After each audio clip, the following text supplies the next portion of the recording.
Caleb Turner slammed his employee badge down on the steel table so hard, the sound cracked across the entire hangar like a gunshot.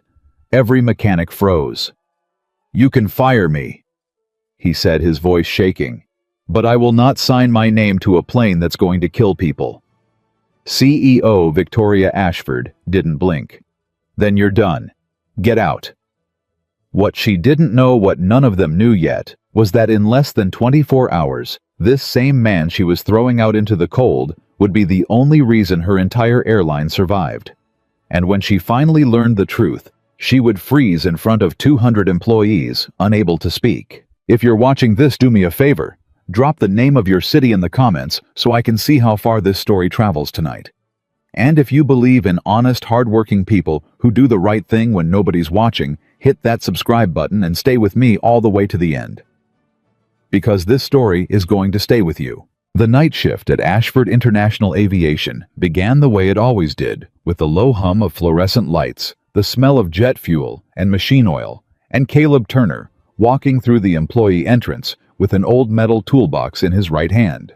It was 9:47 p.m. He nodded at the security guard, an older man named Walter, who had worked that same desk for 19 years. "Evening, Cal," Walter said. "Evening, Walt. How's the knee?" "Still lying to me every morning. Doc says I need surgery. I say the doc needs a hobby." Caleb smiled. It was the first real smile he'd allowed himself all day. "Tell the doc to fix planes for a living. Then he'll know what a bad knee really is." Walter laughed, and Caleb kept walking past the glass trophy case that displayed the airline's awards, past the framed photograph of the company's founder, and down the long corridor that led to the maintenance floor. He had made this walk more than 3,000 times. He knew every crack in the concrete. He knew which light near the tool cage flickered when the heat kicked on. He knew that if you pressed the elevator button twice, it came faster, and that nobody in a suit had ever bothered to learn that. Caleb was 39 years old, but the men on the floor said he had the hands of a 60-year-old master and the patience of a saint. He had been an aircraft engineer once, a good one, with a corner office, a title, and a salary that came with 3 commas he never bragged about. Then his wife died, and Caleb walked away from all of it. He didn't want the office anymore. He didn't want the title. He wanted to be home during the day to pack his daughter's lunch, to sit at the small kitchen table and help her sound out words she couldn't read yet. He wanted to be the father Lily deserved after losing the mother she barely got to know. So he took the night shift. Nobody understood it. A man with his resume working under the fluorescent lights at midnight, elbow deep in hydraulic fluid. The other engineers thought he'd lost his mind. But Caleb knew exactly what he was doing. He was the only man on that entire floor who worked the night shift by choice, and he'd made peace with the reason a long time ago. He set his toolbox on the workbench and pulled on his coveralls. On the wall above his station hung a small photograph curling at the corner's Lily, 7 years old, holding a paper airplane she'd made herself, grinning with a missing front tooth. He touched the corner of it the way he always did before starting his shift. "All right, kiddo," he murmured. "Let's keep him safe tonight." That was his ritual. Every night, the same words. Because to Caleb Turner, every airplane in that hangar wasn't a machine. It was a promise. A promise that somebody's father, somebody's daughter, somebody's Lily would climb aboard in the morning and make it home. He picked up his flashlight and walked toward the aircraft parked in Bay 4. That's when the trouble started.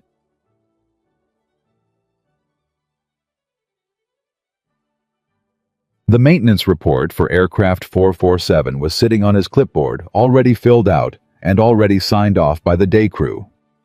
According to the paperwork, everything was cleared. Green across the board. Ready for the big inspection in the morning. Caleb read it twice. Then he frowned. There was a note buried in the fine print, a hydraulic pressure reading on the number 2 system that was sitting right at the edge of the acceptable range. Not over the line.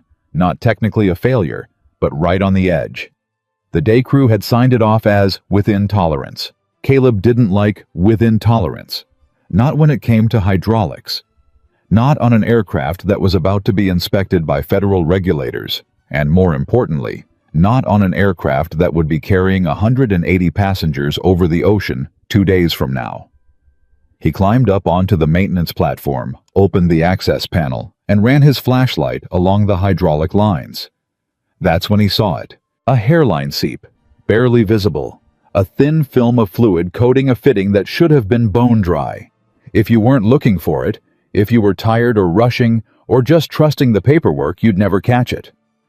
Caleb caught it. He wiped it with his glove, waited, and watched. 30 seconds later, the film returned. His stomach turned to stone. He climbed down, picked up his radio, and called it in. "This is Turner Night Maintenance Bay 4. I've got a hydraulic seep on 447 number 2 system. I'm pulling it from the inspection list until I can trace the source." There was a long pause on the other end. Then a voice came back that Caleb recognized immediately. It wasn't the shift supervisor. It was Richard Caldwell, the operations director. The suit. "Turner, this is Caldwell. Negative. Aircraft 447 is cleared. It was signed off by day crew. Leave it on the list." Caleb stared at the radio in his hand. "Sir, with respect, I'm looking at an active seep right now. It's not cleared. It's leaking. It's within tolerance. It's leaking, sir. Tolerance doesn't matter when it's actively getting worse. If that fitting fails at altitude..." "Turner." Caldwell's voice sharpened into something cold. "That aircraft is part of the inspection tomorrow morning. The inspection that determines whether this airline keeps its operating certificate. Do you understand what's riding on this?" "I understand 180 passengers are riding on it, sir." The radio went silent. Caleb stood there in the dim light of Bay 4, his heart pounding. He was 48 hours from the biggest safety inspection in the company's history, and he had just told the operations director that he was pulling an aircraft off the list. He should have been scared. Instead, all he could think about was Lily's face. And every other father's face on every other plane on every other night. He keyed the radio one more time. 447 is grounded until I clear it. That's my call. My name's on the sign-off, and I'm not signing it. Richard Caldwell arrived on the maintenance floor 11 minutes later. Caleb heard the elevator doors open and heard the sharp, angry click of expensive shoes on concrete before he ever saw the man. Caldwell didn't belong down here. He was a 52-year-old man in a tailored suit at 11 o'clock at night, and everything about him, the watch, the tie, the way he looked at the aircraft like they were numbers on a spreadsheet, announced that he had never once turned a wrench in his life. "Turner." Caldwell stopped a few feet away, hands in his pockets, jaw tight. "You want to explain to me what you think you're doing?" Caleb didn't stop working. He was tracing the hydraulic line with a rag following the seep back to its source. "I think I'm doing my job, sir." "Your job is to keep these planes on the inspection schedule." "No, sir."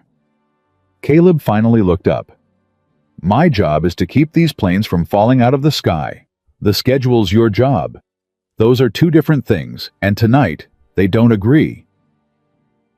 Caldwell's face darkened. "You have any idea how much money is riding on tomorrow? We have investors flying in. We have a contract on the table that saves this entire company. And you want to pull an aircraft over a drop of fluid. It's not a drop. Come here, I'll show you." "I don't need to see it." "That's the whole problem, sir." Caleb's voice stayed level, but there was iron underneath it. "You don't want to see it. If you saw it, you couldn't pretend it isn't there." For a moment, something flickered across Caldwell's face. Not guilt exactly. Something colder. Something calculating. Then he smiled. It was the worst smile Caleb had ever seen. "You know what your problem is, Turner? You're a night mechanic who thinks he's still an engineer. You had your shot in the big leagues and you walked away from it. Now you want to lecture me about how to run an airline." Caleb set down his rag. He walked to the workbench, picked up his clipboard, and held it out. "Here's the log for 447. The seep is documented. The photos are documented. If you want that plane on the inspection list tomorrow, you sign it off, not me. Because if that fitting fails and people die, I'm not going to be the man whose name is on the paper." Caldwell didn't take the clipboard. He just stared at Caleb for a long, cold moment. "You're making a mistake," he said finally. "Maybe?" Caleb picked his rag back up. "But it's mine to make, and I can live with it." Caldwell turned and walked away. But before he reached the elevator, he stopped, and without turning around, he said something Caleb would remember for the rest of his life. "You won't have a job to make mistakes at by morning." Then, the elevator doors closed, and he was gone. Caleb didn't sleep that night. He never really did. He worked. He traced the hydraulic line on 447 all the way back to a corroded fitting near the pump, housing a fitting that under the pressure of a full transatlantic flight would have blown out somewhere over the middle of the Atlantic Ocean, 38,000 feet in the air with 180 souls aboard and no runway for 1,000 miles in any direction. He replaced it. Then he pressure tested it. Then he tested it again. By 4 a.m., aircraft 447 was safe. Actually safe. Not within tolerance. Not signed off. Safe. But Caleb didn't stop there, because if the day crew had missed the SEEP on 447, if they'd been rushing to clear planes for the inspection, then how many others had they missed? So he started checking the rest. One by one, in the dead of night alone, Caleb Turner went aircraft to aircraft with his flashlight and his old toolbox, checking the things the paperwork said were fine. And plane after plane, he found things. A worn brake line on 302, a cracked bracket on 519, a loose sensor connection on 661 that would have thrown a false reading during flight. Small things. Overlooked things. Things that any tired crew rushing to beat a deadline would sign off as good enough. Caleb didn't believe in good enough. He fixed them. Every single one. He didn't call it in he'd learned his lesson with Caldwell. He just worked quietly the way he always did, documenting everything in his own handwriting because he no longer trusted the official log. He wrote it all down. Every finding, every repair, every serial number. And he tucked those handwritten records into the original maintenance files, folded and hidden between the pages. Because some part of him, some tired, aching, stubborn part of him, knew that the truth was going to need a witness. By sunrise, he had personally inspected and repaired critical faults on 25 aircraft. 25. He had been awake for nearly 22 hours. His hands were black with grease and cracked at the knuckles. His back screamed every time he bent over. And somewhere in the back of his mind, a quiet voice reminded him that Lily needed to be walked to school in 2 hours, and that he still had to make her lunch. He was wiping down his tools when the maintenance floor doors opened at 6:15 a.m. And this time, it wasn't Caldwell. It was Victoria Ashford. Caleb had seen the CEO exactly twice in 3 years. Once at a company holiday event, he'd stood at the back of, and once in a hallway when she'd walked past him, without a glance. Victoria Ashford was 44 years old. Sharp as broken glass, and she carried herself like someone who had never lost an argument in her life. She'd inherited the company from her father, and she ran it the way he'd taught her, with numbers, with reports, and with the absolute conviction that the people in the suits knew more than the people in the coveralls. She walked onto the maintenance floor, flanked by Richard Caldwell and 2 members of her executive team. "Turner," she said. Caleb straightened up. "Yes, ma'am." "Mr. Caldwell tells me you grounded an aircraft last night, against a direct instruction, on the morning of the most important inspection in this company's history." Caleb glanced at Caldwell. The operations director stood just behind her shoulder. Hands folded his face, a careful mask of concern. And in that moment, Caleb understood exactly what had happened. Caldwell had gotten to her first. Caldwell had told his version of the story. "Ma'am," Caleb said carefully, "I found an active hydraulic seep on aircraft 447. It was leaking. I traced it, and I found a corroded fitting that would have failed in flight. I fixed it. That aircraft is safe now. Safer than it was when your day crew signed it off." "That's not what I asked." Victoria's voice was ice. "I asked whether you defied a direct instruction from Mr. Caldwell." "Yes, ma'am, I did." A murmur went through the small crowd of mechanics who had started to gather at the edges of the floor, drawn by the sight of the CEO herself standing among them. Caldwell stepped forward smoothly. "Victoria, this is exactly what I warned you about. This man has a history of insubordination. He second-guesses every decision management makes. He delays aircraft. He runs up maintenance costs. And now, on the single most important morning of this company's future, he's grounding planes and creating chaos. He shook his head, the very picture of a reasonable man pushed too far. I've tried to work with him. I've given him every chance. But we can't have one mechanic holding this entire airline hostage. Caleb felt his jaw tighten. That's not... Is it true you refused to sign the inspection sheet? Victoria cut in. Yes, but... Is it true you overrode the day crew's certification? They missed a... Yes or no, Mr. Turner? Caleb went quiet. He looked at her. Really looked at her. And he saw something he recognized because he'd seen it before, years ago in the mirror. A person so certain they were right that they'd stopped being able to hear anything else. Yes, he said quietly.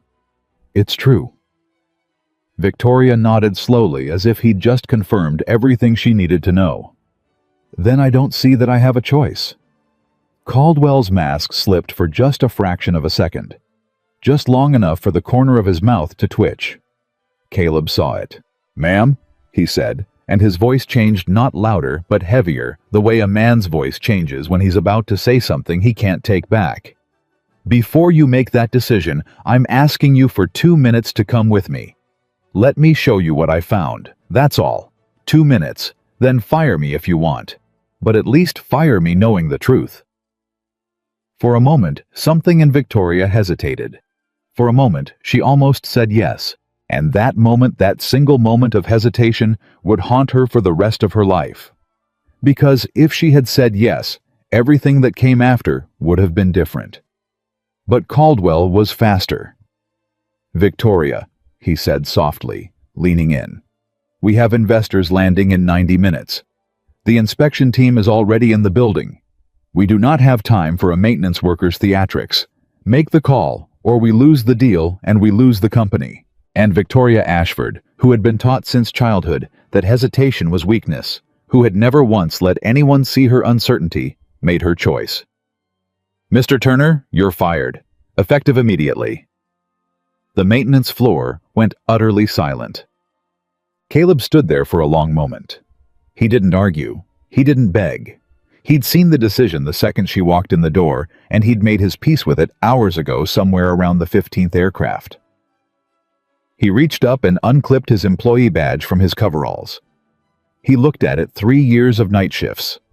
3 years of quiet promises kept in the dark, and then he set it down gently on the steel workbench. I can lose my job, he said. His voice was steady, but everyone in that hangar heard the weight in it. But I cannot pretend a plane is safe when I know it isn't. I've got a daughter. She's 7. Someday she's going to fly on an airplane, and I need to be able to look her in the eye and tell her that I never once put anyone's kid at risk to save myself. He picked up his old toolbox. You do what you have to do, ma'am. So will I. And then Caleb Turner walked out of the hangar he had protected for 3 years. Nobody stopped him. But every mechanic on that floor watched him go, and every one of them knew something the CEO didn't. They knew what he'd been doing all night. The federal inspection began at 8 a.m. sharp. Victoria stood in the observation area on the mezzanine level, overlooking the main hangar with Caldwell beside her, and her executive team arranged behind her like a wall of expensive suits. Below the inspection team, 6 federal aviation examiners with clipboards and diagnostic equipment moved through the fleet of 25 aircraft, checking every system, every log, every certification. Victoria's stomach was a knot of tension. The truth was, she'd known for months that the company was in trouble. The maintenance costs Caldwell kept warning her about. The aging fleet. The pressure from the board.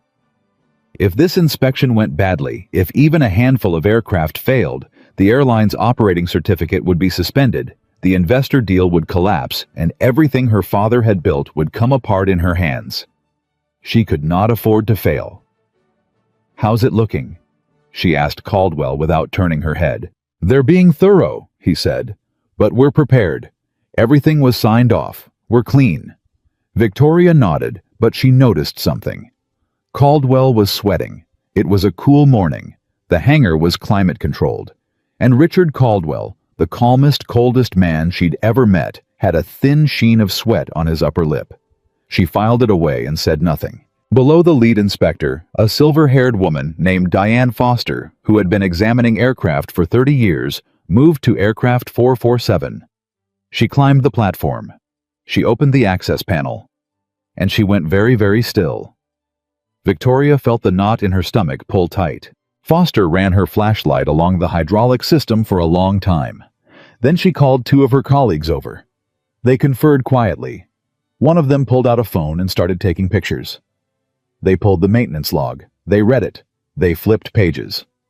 And then Foster looked up, not at the aircraft, but up toward the mezzanine directly at Victoria. And Victoria's heart stopped. Because she couldn't read the woman's expression. "Get down there," she whispered to Caldwell. "Find out what's happening." Caldwell went down. Victoria watched him cross the floor, watched him speak to the inspectors, watched Foster hand him the maintenance log and point at something. She watched Caldwell's shoulders stiffen. Then Foster raised her voice enough that it carried up to the mezzanine. "Who did this work?" Caldwell said something Victoria couldn't hear. "No," Foster said. "The signed log says this fitting was replaced and pressure tested at 0400 this morning. But this signature," she tapped the page, "isn't on the official certification. It's handwritten. It's tucked into the file. Who did this?" And now other inspectors were calling out from other aircraft. "Same here, 302 has a documented brake line replacement that isn't in the official log. Handwritten. 519's got a bracket repair. Handwritten note in the file, not certified through the system. 661's, same thing. Somebody went through these aircraft last night and fixed things that weren't in the paperwork." Victoria came down the stairs. She didn't remember deciding to. She just found herself walking onto the hangar floor into the middle of the inspection as the examiners moved from aircraft to aircraft and kept finding the same thing over and over again. Handwritten records, repairs that weren't supposed to exist, faults that the official log said had never been there, faults that someone had quietly found, quietly fixed, and quietly documented in his own hand, because he no longer trusted the system to tell the truth. Diane Foster held up a thick sheaf of folded papers. "Ms. Ashford, I've been inspecting aircraft for 3 decades, and I have never seen anything like this. Somebody went through your entire fleet last night, all 25 aircraft, and corrected critical safety faults that your official maintenance logs claim were never present." She looked at Victoria hard. "Some of these would have been catastrophic. This hydraulic fitting on 447 alone, this would have failed in flight. You'd have lost the aircraft." The hangar had gone completely silent. 200 employees. Mechanics, pilots, ground crew, the executive team, all of them staring at the CEO of Ashford International Aviation as she stood in the middle of the floor holding a stack of handwritten records that had just saved her company. And Victoria asked the question that would freeze the entire hangar, the question that would replay in her mind for years. Who fixed all 25 of these planes overnight? She expected an engineer to step forward. She expected a manager to take credit. She expected someone from her executive team to explain how it had happened. Instead, nobody said a word. And then slowly, every mechanic, every pilot, every technician in that hangar turned their eyes toward the same place. The doors. The empty doors, where a man with an old toolbox had walked out less than 2 hours earlier. Victoria followed their gaze. Who are you looking at? There's no one there." That's when the lead pilot stepped forward. His name was Captain Daniel Brooks. He was 58 years old, a former Air Force pilot with 20,000 flight hours, and he had a reputation as a man who did not raise his voice and did not waste words. He walked into the middle of that silent hangar, and he looked Victoria Ashford dead in the eye. "Ma'am," he said, and his voice carried to every corner of that building. "The man who fixed these planes," he paused, "is the man you fired this morning." Victoria Ashford froze. Everything in her stopped.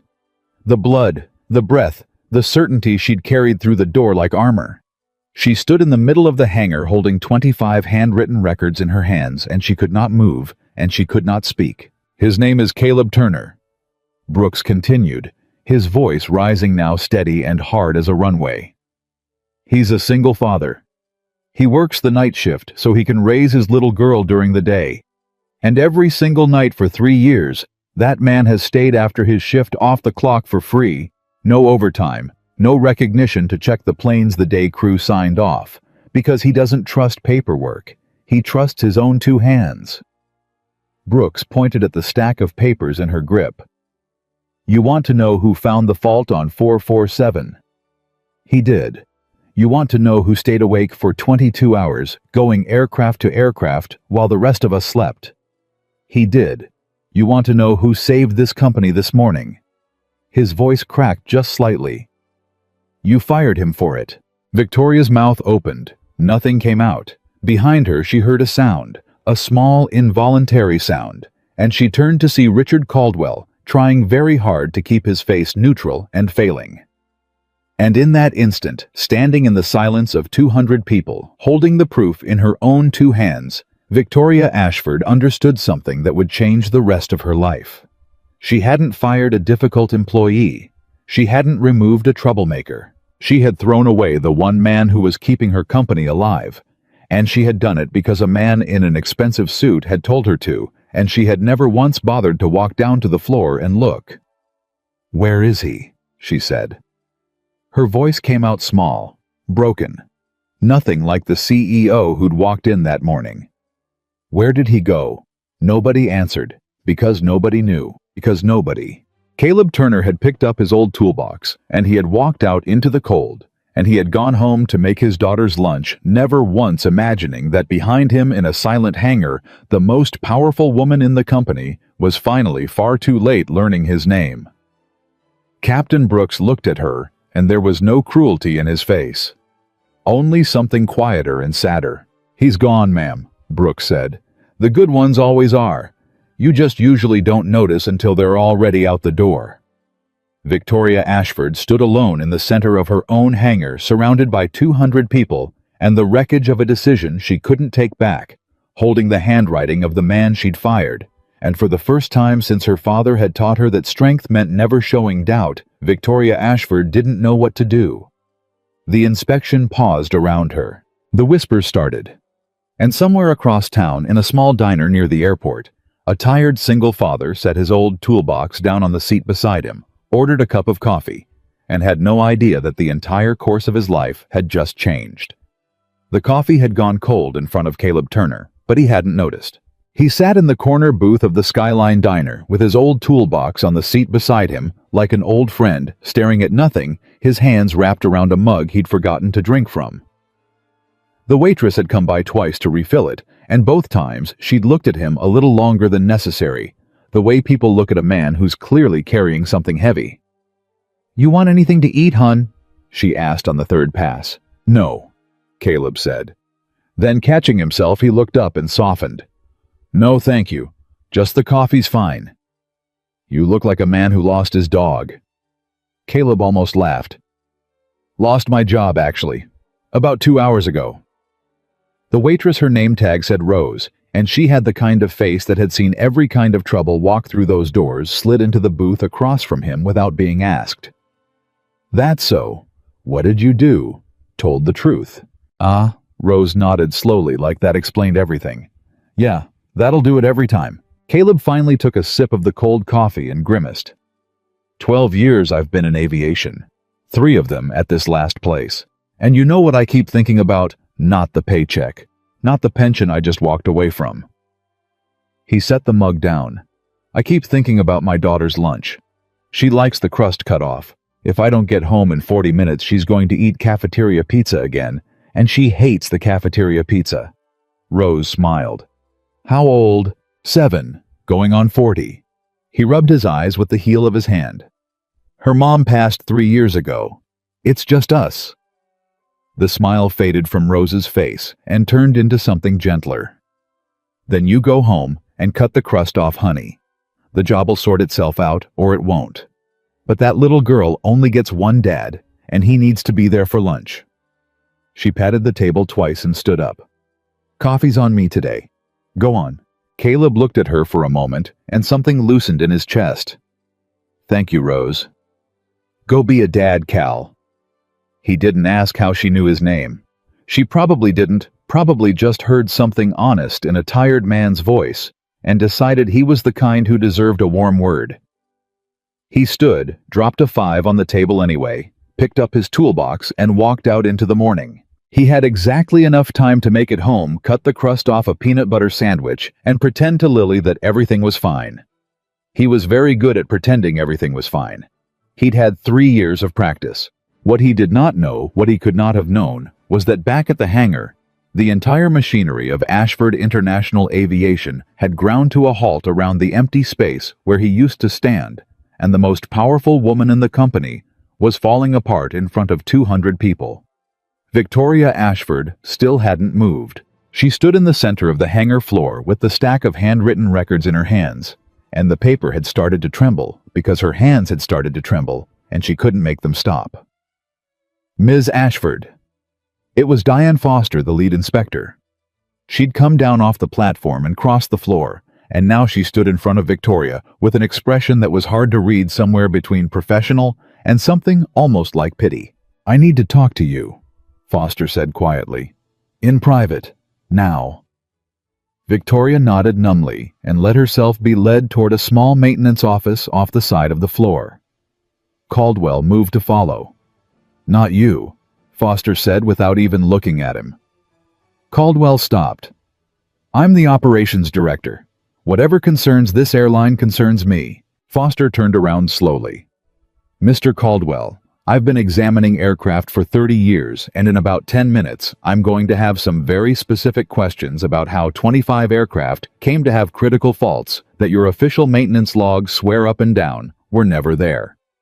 So yes, this concerns you. But right now, I'm going to speak to your CEO, alone." She held his gaze. "Unless you'd rather we do this with a federal investigator in the room. I can arrange that too." Caldwell's jaw worked, but he stepped back. Inside the office, Foster shut the door and set her own copies of the handwritten records on the desk. "Ms. Ashford, I'm going to be straight with you because I think you've had enough people in this building tell you what you want to hear. You understand what almost happened this morning." Victoria's voice failed. She tried again. "I understand there were faults, that they were fixed." "No." Foster leaned forward. "You need to hear this the way it actually is. Aircraft 447 was scheduled for a transatlantic route in 48 hours. That hydraulic fitting your man replaced last night was corroded through. Under the pressure of a full flight, it would have failed somewhere over open ocean. You would have lost hydraulic control on the number 2 system at altitude. Best case, an emergency landing with 180 terrified people. Worst case." She stopped. "I've filled out the paperwork for the worst case before, Ms. Ashford. I've stood in fields and looked at the worst case. I don't ever want to do it again." Victoria sat down heavily in the office chair. "And it wasn't just 447. Foster continued, her voice low and relentless. "Your fleet was riddled with deferred faults that got signed off as clean. Somebody has been cutting corners in your maintenance department for a long time, and one went through your entire fleet last night and caught what a whole department missed." She tapped the papers. "This handwriting saved your company this morning, and you fired the hand that wrote it."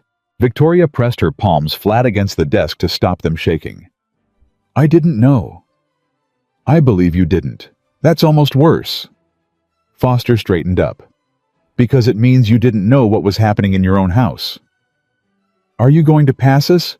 Victoria heard herself ask, and hated how small the question sounded. How corporate, how much like the woman who'd walked in that morning. Foster studied her for a long moment. "Here's where we stand. Because of the work done last night, your aircraft are right now airworthy. I can certify that. What I cannot certify is the integrity of your maintenance program because the program didn't catch any of this. The program signed off on a plane that would have gone down." She gathered her papers. "So here's what's going to happen. I'm going to conditionally certify your fleet. But I'm opening an investigation into your maintenance operations. And Ms. Ashford, if I find out that these faults weren't just missed, that they were known and buried on purpose, that stops being a safety violation and starts being a criminal matter. Do you understand me?" Victoria understood. She understood far more than Foster realized. Because a piece had just clicked into place in the back of her mind. Caldwell sweating in a cool hangar. Caldwell so certain there was no time to look. Caldwell, who had made sure she fired the one man who was checking the work. "I understand," Victoria said quietly. "Thank you for your honesty, Ms. Foster. It's more than I got from anyone in my own building." Foster paused at the door. "One more thing. That mechanic Turner.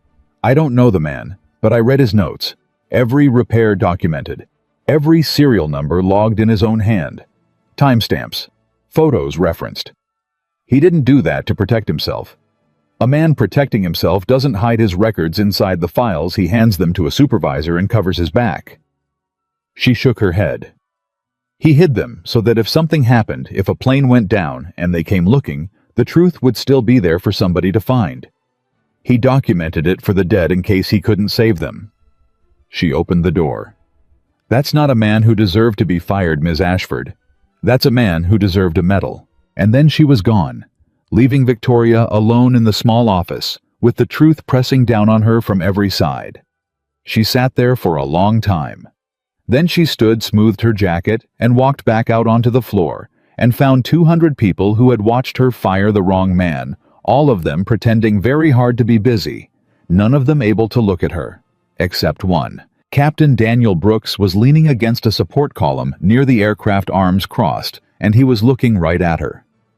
Victoria walked over to him. She didn't know what she was going to say until she was already saying it. "Captain Brooks, you all knew what he did. Every night for 3 years, and none of you ever told me." Brooks pushed off this column. "With respect, ma'am, when would we have told you?"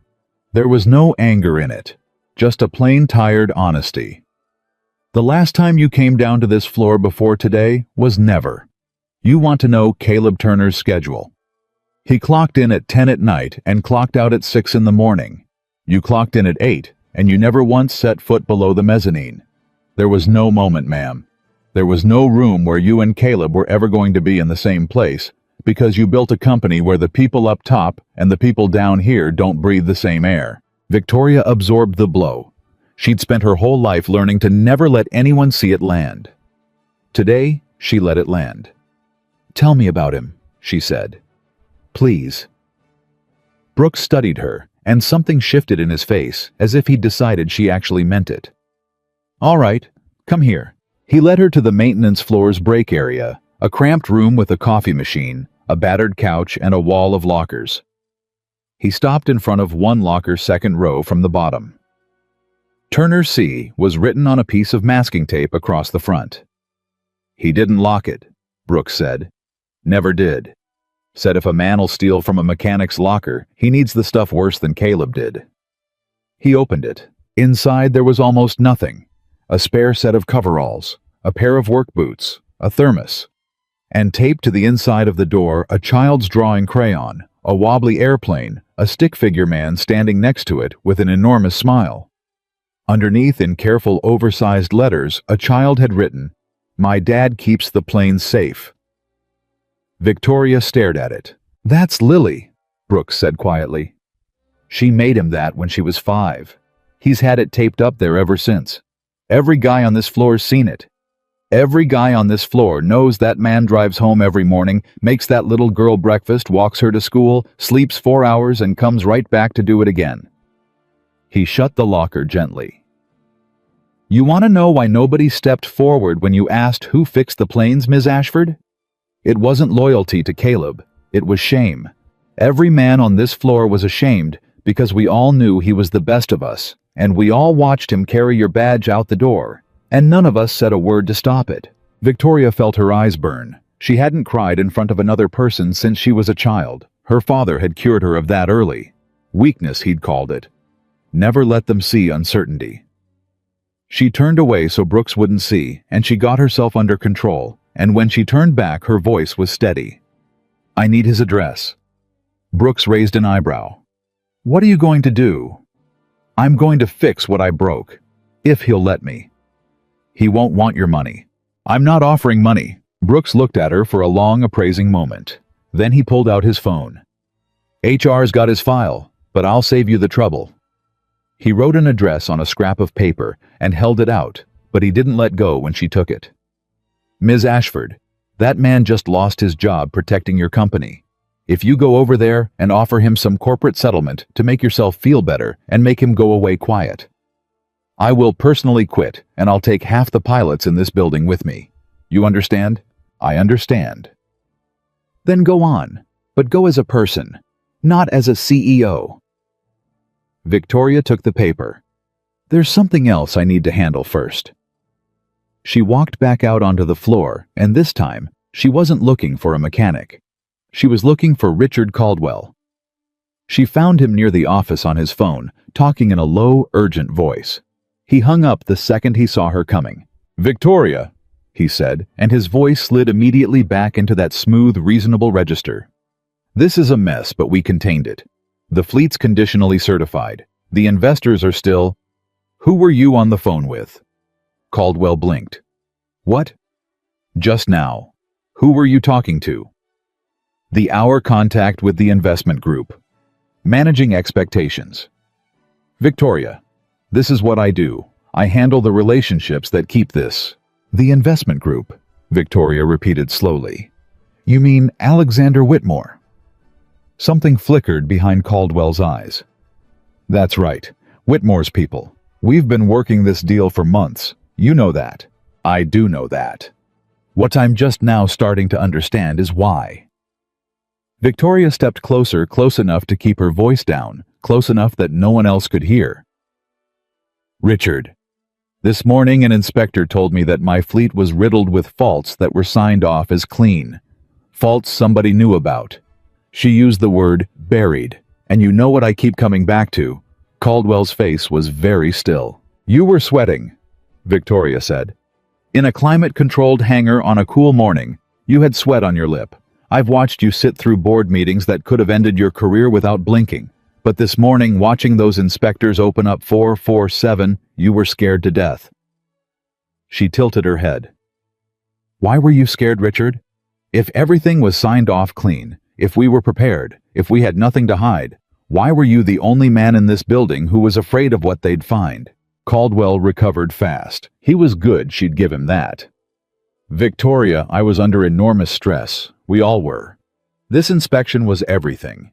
Of course I was on edge. Last night you told me there was no time. No time to let Turner show me what he'd found. No time for a maintenance worker's theatrics.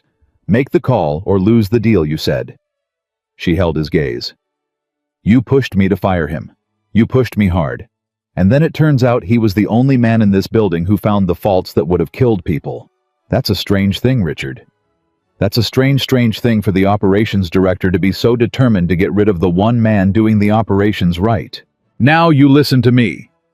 Caldwell's voice dropped and hardened, and for the first time the mask came all the way off. "You've had a shock this morning. You're not thinking clearly. I have run the operations of this airline for 11 years.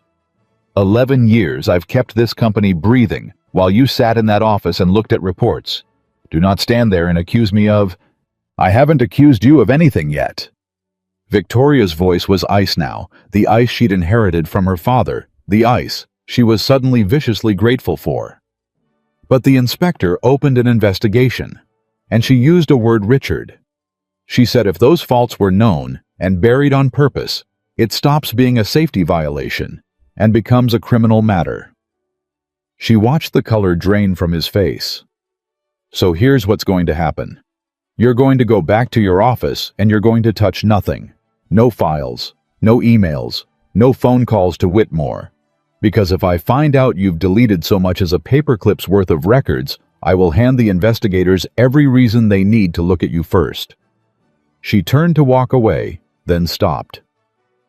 "And Richard? The next time you tell me there's no time to hear the truth, I'm going to remember this morning, and I'm going to make the time." She left him standing there. She didn't see it, but the moment her back was turned, Richard Caldwell pulled out his phone again, and his hands were not entirely steady, and he typed a message to a number that wasn't saved in his contacts. "We have a problem. She's asking questions." The reply came back within a minute. "Then handle it. You know what's at stake. Victoria drove to the address Brooks had given her herself. She didn't call a car. She didn't bring an assistant. She drove her own car through parts of the city she'd never had reason to see, past strip malls and gas stations and modest little houses with chain-link fences. And the whole way she rehearsed what she was going to say and threw it all out, because none of it was right. The house was small. Single-story pale blue paint that had faded to gray on the sunny side, a patch of yard that somebody clearly tried to keep nice on, no time and no money. There was a child's bicycle lying on its side in the driveway, pink with white streamers on the handlebars. Victoria sat in her car for a full 5 minutes before she could make herself get out. She knocked. Footsteps. The door opened and there was Caleb Turner, but not the mechanic from the hangar. This was a man in a t-shirt and jeans, a dish towel over one shoulder, and behind him she could hear a television playing a cartoon and a child's voice asking who was at the door. The recognition hit his face like a slap. His whole body went rigid. "Ms. Ashford." He said it flat. "Careful." He pulled the door most of the way closed behind him and stepped out onto the small porch, lowering his voice. "What are you doing here?" "Mr. Turner, How did you get my address?" "Captain Brooks gave it to me. I made him. Don't be angry with him." Caleb's jaw tightened. "You fired me this morning, in front of my whole crew. Then you drove to my house where my daughter is on the one day. I've got to figure out how I'm going to pay for that." He shook his head. "Whatever this is, a settlement, a non-disclosure, whatever your lawyers cooked up, you can mail it. I'm not doing it on my porch with Lily inside." "That's not why I'm here." "Then why are you here?" Victoria opened her mouth, and all the rehearsed corporate language died in her throat, and what came out instead was the plain truth. "Because I was wrong, and I couldn't sit in my office one more minute knowing it. I came to say it to your face. I fired the best man I had, and I did it because a liar in an expensive suit told me to, and I never once had the decency to walk down to the floor and look at what you found." Her voice cracked, and she let it. 25 planes, Mr. Turner. You saved 25 planes, and God knows how many lives, and I paid you back by taking your job. I don't have the words for how sorry I am. I don't think there are words." Caleb stared at her. For a long moment, the only sound was the cartoon playing inside the house. "You could have killed people," he said finally, quietly. "You know that. Not you personally, but that plane. 447. If I'd signed that sheet like Caldwell wanted, that plane goes down over the Atlantic in 2 days, and 180 people never come home. And their kids." He stopped, and his eyes flicked back toward the door, toward the sound of his own child. "Their kids grow up like mine, setting a place at the table for somebody who's never walking back through the door." "I know," Victoria whispered. "The inspector told me. She told me all of it." "Then you know why I couldn't sign it. It was never about the job." "I know that now." "Daddy," a small voice from inside. "Who is it?" Caleb turned his head. "Just somebody from work, baby. 2 minutes. Finish your show." "Is my sandwich almost ready?" "Almost, kiddo. Crust's coming off right now." Victoria felt something break open in her chest.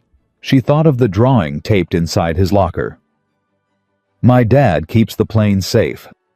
She thought of this man who'd worked 22 straight hours, who'd been fired that same morning, standing in his kitchen, cutting the crust off a peanut butter sandwich because his daughter didn't like it, acting for that little girl's sake, like the world hadn't just fallen out from under him. "You cut the crust off," she said stupidly. Caleb looked at her, and some of the hardness in his face gave way to bafflement. "What?" "Nothing. I'm sorry. It's just nothing." She pressed her lips together. "Mr. Turner, I'm not here to offer you a settlement. I'm not here to make you sign anything or go away quietly. I'm here to ask you to come back. Come back. To the company. Your job, and more than your job." Victoria's words came faster now, the plan forming even as she spoke it. "The inspector opened an investigation. She thinks the faults weren't just missed, she thinks they were buried on purpose. And I think she's right. I think Caldwell knew. I think he's been cutting corners for years and covering it up, and I think it's connected to this investment deal in a way I don't fully understand yet. But I can't prove any of it because I don't understand the maintenance side well enough to even know what I'm looking at." She took a breath. "You do. You documented everything. You have years of it, don't you? The warnings, the emails, the reports that got ignored." Caleb went very still. "I saw the handwritten records you hid in the files," Victoria said. "The inspector showed me. That's not the record of a man protecting himself. That's the record of a man who's been fighting a war alone for a long time and keeping evidence because he knew someday somebody would need it." She looked at him. "Somebody needs it now. Mr. Turner, I need it now. I need you." Caleb was quiet for a long time. Then he said, "You have any idea what you're asking?" "Tell me." "You're asking me to walk back into a building where the operations director has been trying to get rid of me for 2 years and help you go after him. A man with money behind him. A man with an investor behind him. And you don't even know how deep it goes yet." He shook his head slowly. "I've got a daughter, Ms. Ashford. If I take a swing at Richard Caldwell, and miss, I'm not just unemployed. I'm blacklisted. No airline in the country hires the mechanic who cried conspiracy and lost, and then who cuts her crust off, who walks her to school. I'll protect you. You fired me this morning." The words hung in the air. Victoria didn't flinch from them. "You're right. This morning I fired you on the word of a man in a suit, because I've spent my whole life believing the people in suits know more than the people doing the work. My father taught me that. He taught me a lot of things, and some of them nearly got 180 people killed today." She met his eyes. "So I'm not going to stand here and tell you to trust me because I'm the CEO. I know exactly what my word was worth to you this morning. Nothing. Less than nothing." She reached into her jacket and pulled out a card, but not a business card.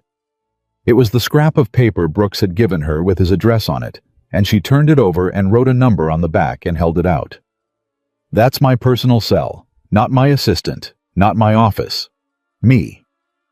You call it any hour of the day or night and I answer. That's the only thing I have to offer you right now. Not a promise because my promises aren't worth anything to you yet. Just a phone number and the chance to earn it back." Caleb looked at the paper but didn't take it. Inside the house, small footsteps came running, and before he could stop her, the door swung open, and Lily appeared 7 years old, dark hair in a messy ponytail, a gap where her front tooth used to be, wearing a t-shirt with a cartoon airplane on it. She looked up at Victoria with open, fearless curiosity. "Hi, are you Daddy's boss?" Victoria crouched down without thinking about it the way she hadn't crouched down to a child's level in years. Yes. I suppose I am." "Daddy fixes the planes," Lily announced proudly. "He keeps them safe so nobody gets hurt. He's the best one. All the other guys say so." Victoria felt her throat close. "I know he does, sweetheart. I know." "Are you going to give him a raise?" Lily asked hopefully. "Because he said if he ever got a raise, we could go to the ocean. I've never seen the ocean." "Lily," Caleb's voice was gentle but firm. "Go finish your show, baby. Grown-up talk." "But—" "Go on." Lily huffed the way 7-year-olds do, but she went, and she shot one more curious look back at Victoria before disappearing inside. For a moment, neither adult spoke. Then Caleb reached out and took the piece of paper from Victoria's hand. He didn't say yes. He didn't say anything about coming back. He just closed his fingers around the number, and Victoria understood that it was not agreement.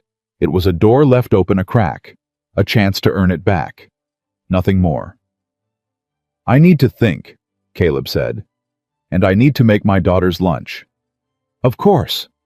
Victoria stood up. "Of course. Thank you for hearing me out. That's more than I deserved." She was halfway down the walk when Caleb spoke again. "Ms. Ashford." She turned. "Whatever Caldwell's into," Caleb said quietly, "be careful. A man doesn't bury faults on 25 aircraft to cut costs." Nobody's that reckless just to save money on maintenance. His eyes were steady and serious. He wanted those planes to fail that inspection. Think about that.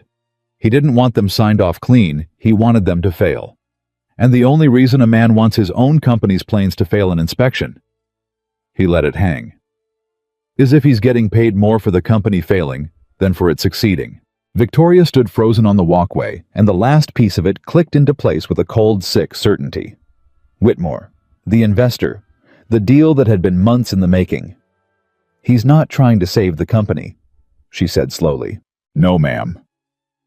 Caleb picked up the dish towel from his shoulder. I don't think he ever was. I think somebody figured out that a company that fails a federal safety inspection sells a whole lot cheaper than one that passes. And I think you were about to hand it to them for pennies on the dollar and thank them for taking it off your hands. He offered her the smallest, grimmest ghost of a smile. But that's just a night mechanic's theory. What do I know? And then he stepped back inside his small blue house, and Victoria heard him call out, All right, kiddo, one crustless sandwich coming up, in a voice so warm and light that no one on earth would have guessed the man had lost his job that same morning and just handed his CEO the thread that would unravel a conspiracy. The door closed.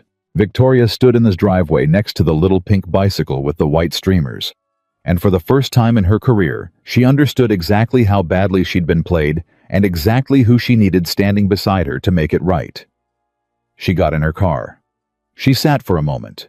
Then she pulled out her own phone, and she made a call, not to Caldwell, not to the investors, not to her board. She called Diane Foster. Ms. Foster? It's Victoria Ashford. You told me this morning that if those faults were buried on purpose, it becomes a criminal matter. She gripped the wheel. I think they were, and I think I know why.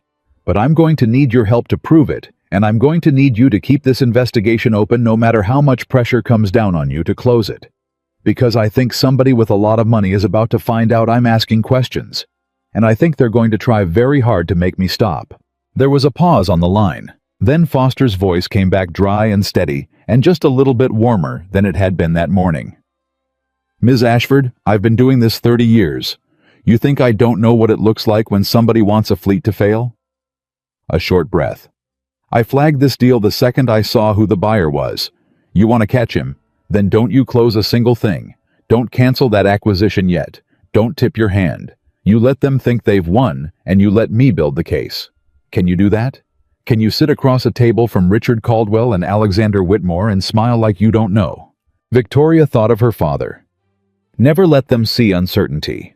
For the first time in her life, the lesson was actually going to be useful.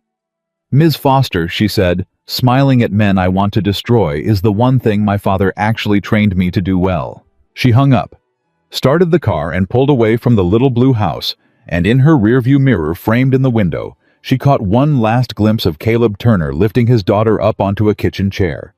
The two of them laughing at something.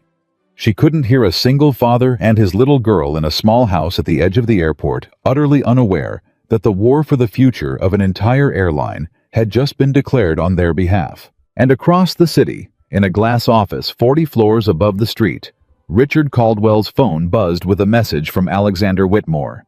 It said only, the inspection was supposed to fail. It didn't. Fix this, or I find someone who will.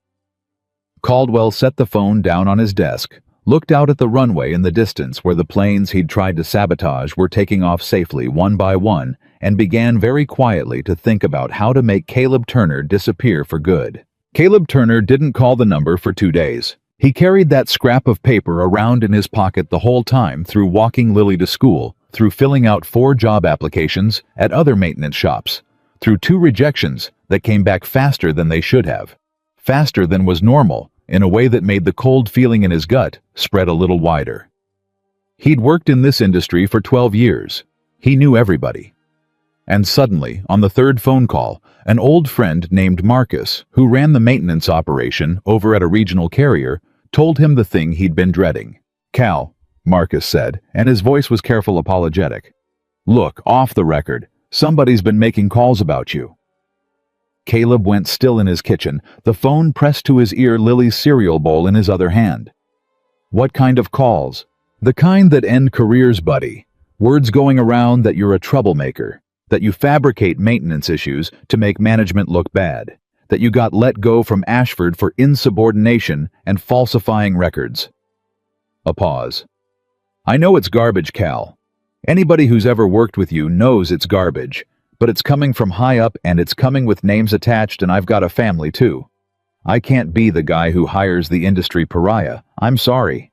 Caleb set the cereal bowl down very slowly. Somebody's telling people I falsified records. That's the word. That's exactly backwards, Marcus. I got fired because I refused to falsify records. I believe you. I do. But it doesn't matter what I believe. It matters what a hiring committee believes when they Google your name and find... Marcus stopped. You should look yourself up, Cal. There's stuff out there. I don't know where it came from, but it's out there. Caleb hung up, opened his laptop, and searched his own name. He found it in about 30 seconds. A trade industry forum, an anonymous post dated the day after he was fired. It laid the whole thing out in careful, professional-sounding language. A rogue mechanic at a major airline who'd been terminated for falsifying safety records and creating false alarms that cost the company hundreds of thousands of dollars. No names in the post itself, but enough detail that anybody in the industry would connect it to him within an hour. And underneath, a handful of replies, all agreeing, all piling on all, from accounts created within the last 2 days. Caleb stared at the screen for a long time. Then he understood. This wasn't damage. This was a message. Caldwell wasn't just getting rid of him, he was making sure Caleb could never work in aviation again. Making sure that if Caleb ever opened his mouth about what he'd found, he'd already be branded a liar and a fraud, his word worthless before he ever said it. It was insurance. Bury the man's credibility before he can use it. Which meant Caldwell was afraid of exactly one thing, that Caleb would talk. He reached into his pocket and pulled out the scrap of paper with Victoria Ashford's number on it. Lily wandered into the kitchen, dragging a stuffed rabbit by one ear. "Daddy, you look mad." Caleb rearranged his face instantly. "Not mad, kiddo, just thinking. About the planes. About the planes." He crouched down to her level. "Hey, Lilybug, can I ask you something? If you knew somebody did something bad, something that could hurt people, but telling the truth about it was gonna be hard and maybe get us in trouble for a while, what would you do?" Lily considered this with the total seriousness only a 7-year-old can bring to a question. "Tell the truth," she said like it was obvious. "You always say, even when it's hard, especially when it's hard." Caleb felt his eyes sting. "Yeah," he said quietly. "Yeah, I do say that, don't I? Did I get it right?" "You got it right, baby. You got it exactly right." He pulled her into a hug she squirmed out of after 2 seconds, and then he stood and he dialed the number. Victoria answered on the first ring. "This is Victoria." "It's Turner." There was a beat of silence, and then her voice came back, and he could hear that she was trying not to sound too eager, too relieved. "Mr. Turner, I'm glad you called. Somebody's been calling around the industry telling people I falsify safety records." Caleb kept his voice low, glancing toward the living room, where Lily had settled back in front of her cartoon. "There's a post online. Anonymous. Dated the day after you fired me. I just got turned down for a job I was more than qualified for, and I know why now." He took a breath. "So I'm calling to tell you that whatever you're planning, I'm in. Not because I trust you yet. I don't. But because Caldwell just made it real clear that he's more scared of me talking than I ever realized. And I don't take kindly to a man threatening the roof over my daughter's head." He heard Victoria exhale slowly on the other end. "He's smearing you," she said. "That's God. That's exactly the kind of thing he'd do. Salt the earth so no one believes you before you even speak." A pause. "Mr. Turner, listen to me. I need you to save everything. Screenshots of that post, the times you got rejected, the names, all of it. Because that smear campaign isn't just an attack on you, it's evidence. It's proof that Caldwell had a motive to destroy your credibility, and men don't do that unless there's something they're afraid you'll say. I already saved it. Of course you did. There was something almost like a laugh in her voice, tired and grim. You document everything. You've been documenting for years, haven't you? Somebody had to. Can you come in? Not to the hangar that's Caldwell's territory, and I don't want him seeing you. Somewhere private. I'll bring Diane Foster, the inspector.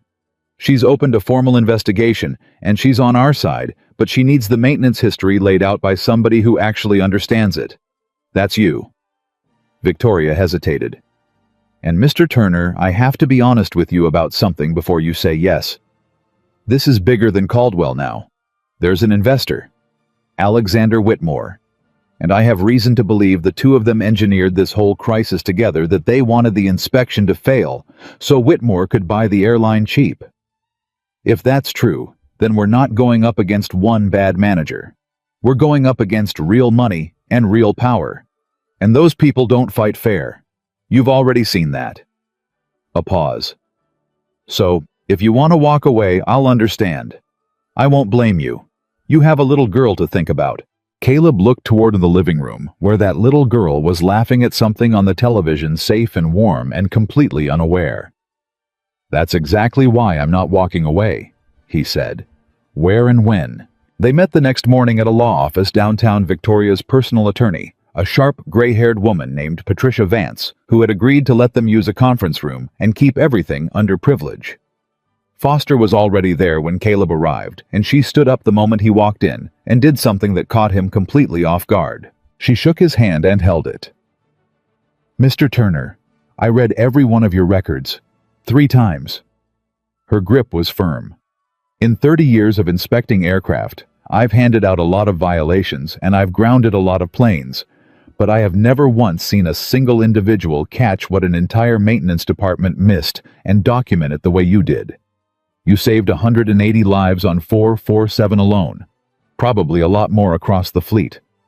I don't know if anybody's said it to you plainly yet, so I'm going to. She looked him dead in the eye. Thank you. On behalf of every passenger who's going to walk off those planes and hug their families without ever knowing your name, thank you. Caleb didn't know what to do with that. He'd spent 3 years being invisible. He looked down at his boots. I was just doing my job. No, Foster said. You were doing everyone's job. That's the problem. That's exactly the problem we're here to fix. They sat down. Caleb had brought a bag, an old canvas duffel heavy, and he set it on the conference table and unzipped it, and he began to pull out folders.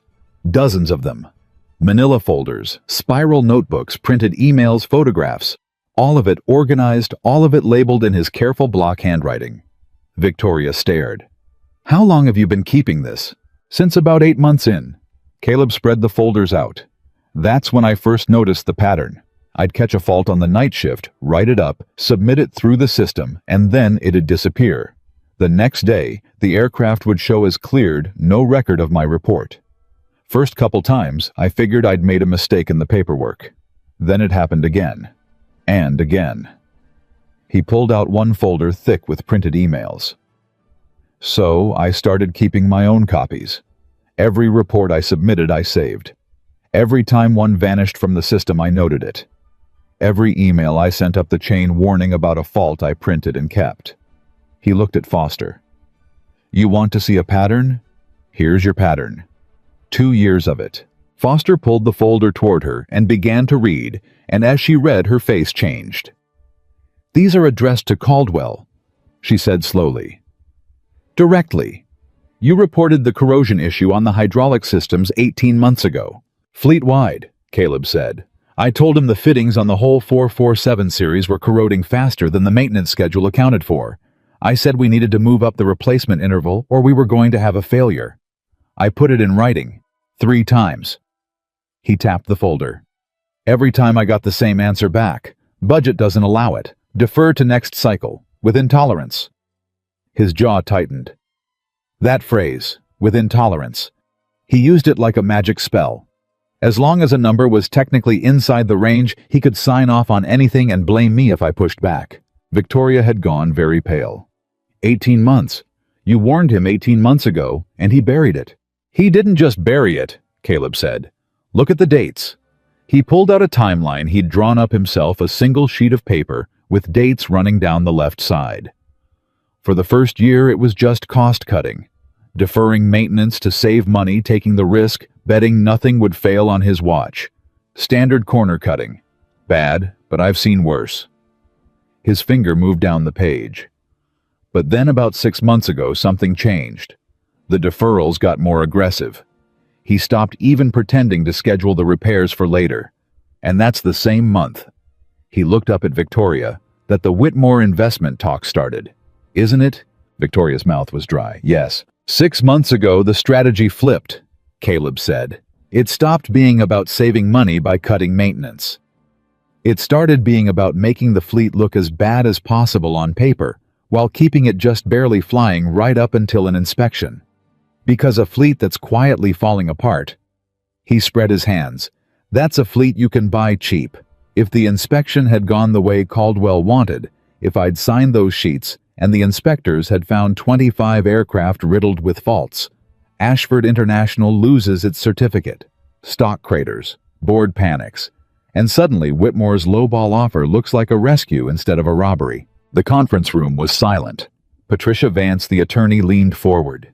Mr. Turner, what you're describing, do you understand what that is? If you can prove it, that's not corner cutting. That's fraud. That's conspiracy to commit securities, fraud at minimum, possibly reckless endangerment. If a plane had gone down...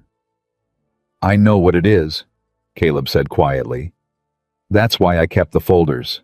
Foster had gone through half the timeline now, cross-referencing it against her own inspection findings, and Caleb watched her professional composure slowly give way to something harder, angrier. This lines up, she muttered. Every fault I found in the fleet, you reported it. Months ago. Years, some of them. And every single report was suppressed. She looked up. Mr. Turner, this changes my entire investigation. I came in here investigating a maintenance department that missed some faults. That's a violation. That's fines and remedial training. What you've got here, she tapped the folders, this is deliberate. This is a director who was told in writing repeatedly that his aircraft were unsafe and who chose to hide it. Some of these faults were life-threatening. He knew. He knew, and he sat on it, and he did it on purpose. Victoria stood up. She walked to the window. She stood there for a long moment with her back to the room, and when she turned around, Caleb saw something in her face he hadn't seen before. Not the cold, certain CEO from the hangar, and not the broken woman on his porch. Something in between. Something that had made a decision. I need to tell you both something, she said, and it's not easy for me to say. She came back to the table. The reason Caldwell got away with this for so long isn't just that he's clever. It's that I let him. I built a company where the only voices I listened to were the ones in suits sitting across a conference table from me. I never came down to the floor. I never talked to the mechanics. I took Caldwell's reports as gospel because he told me what I wanted to hear, that the company was efficient, that costs were under control, that everything was fine. Her voice was steady, but her eyes weren't. My father raised me to believe that the people at the top know more than the people doing the work. And Caldwell knew that about me. He counted on it. Every warning Mr. Turner sent up the chain died on Caldwell's desk, and it died there because Caldwell knew I would never ever go looking below him to check. She looked at Caleb. You've been screaming into a void for 2 years, and the void was me. I'm the reason no one heard you. And I have to own that before we do anything else, because if I don't, I'm no better than he is. The room was quiet. Caleb studied her for a long moment. He'd come in with his guard all the way up, ready for her to be playing some angle, ready to be used and discarded again. But there was no angle in what she'd just said. A CEO protecting herself doesn't stand up in front of a federal inspector and a lawyer and confess to being the reason the fraud worked. That took guts, he said finally. Saying that out loud, in front of witnesses. It's the truth. You taught me the truth's worth saying out loud even when it costs you. A ghost of a smile. Especially when it costs you. Isn't that what you told me on your porch? Something like that. Caleb almost smiled back. My daughter says it better. Patricia Vance cleared her throat. This is all very moving, and I mean that sincerely, but I need to bring everyone back to the ground for a second. Because here's our problem. She folded her hands. What Mr. Turner has is extraordinary. It's a pattern. It's motive. It's a timeline that lines up beautifully with the Whitmore talks. But it's circumstantial. Every single piece of it, Caldwell has an explanation for. The deferred maintenance budget constraints, he'll say he was trying to keep the company solvent. The suppressed reports. He'll say they went through proper channels and were assessed and deprioritized by the book. The timing with Whitmore coincidence. She looked around the table. A good lawyer and Whitmore's money can buy a very good lawyer, takes every one of these folders and turns it into a story about a dedicated cost-conscious executive and a paranoid mechanic with a grudge. We've already seen the smear campaign. That's the defense they're building right now. Rogue mechanic, falsified records, disgruntled employee. She let that sit. To make this stick to actually prove conspiracy, we need one thing we don't have yet. We need direct evidence that Caldwell and Whitmore were working together. A communication. Something in writing or a witness that shows the two of them coordinating to tank that inspection on purpose. He's not going to have put that in an email, Foster said. No? Vance agreed. Men like Whitmore never do. They use burner phones, private meetings, cash. The coordination happens in rooms with no records. She spread her hands. Which means, unless we get very lucky or somebody talks, we may never be able to prove the conspiracy at all.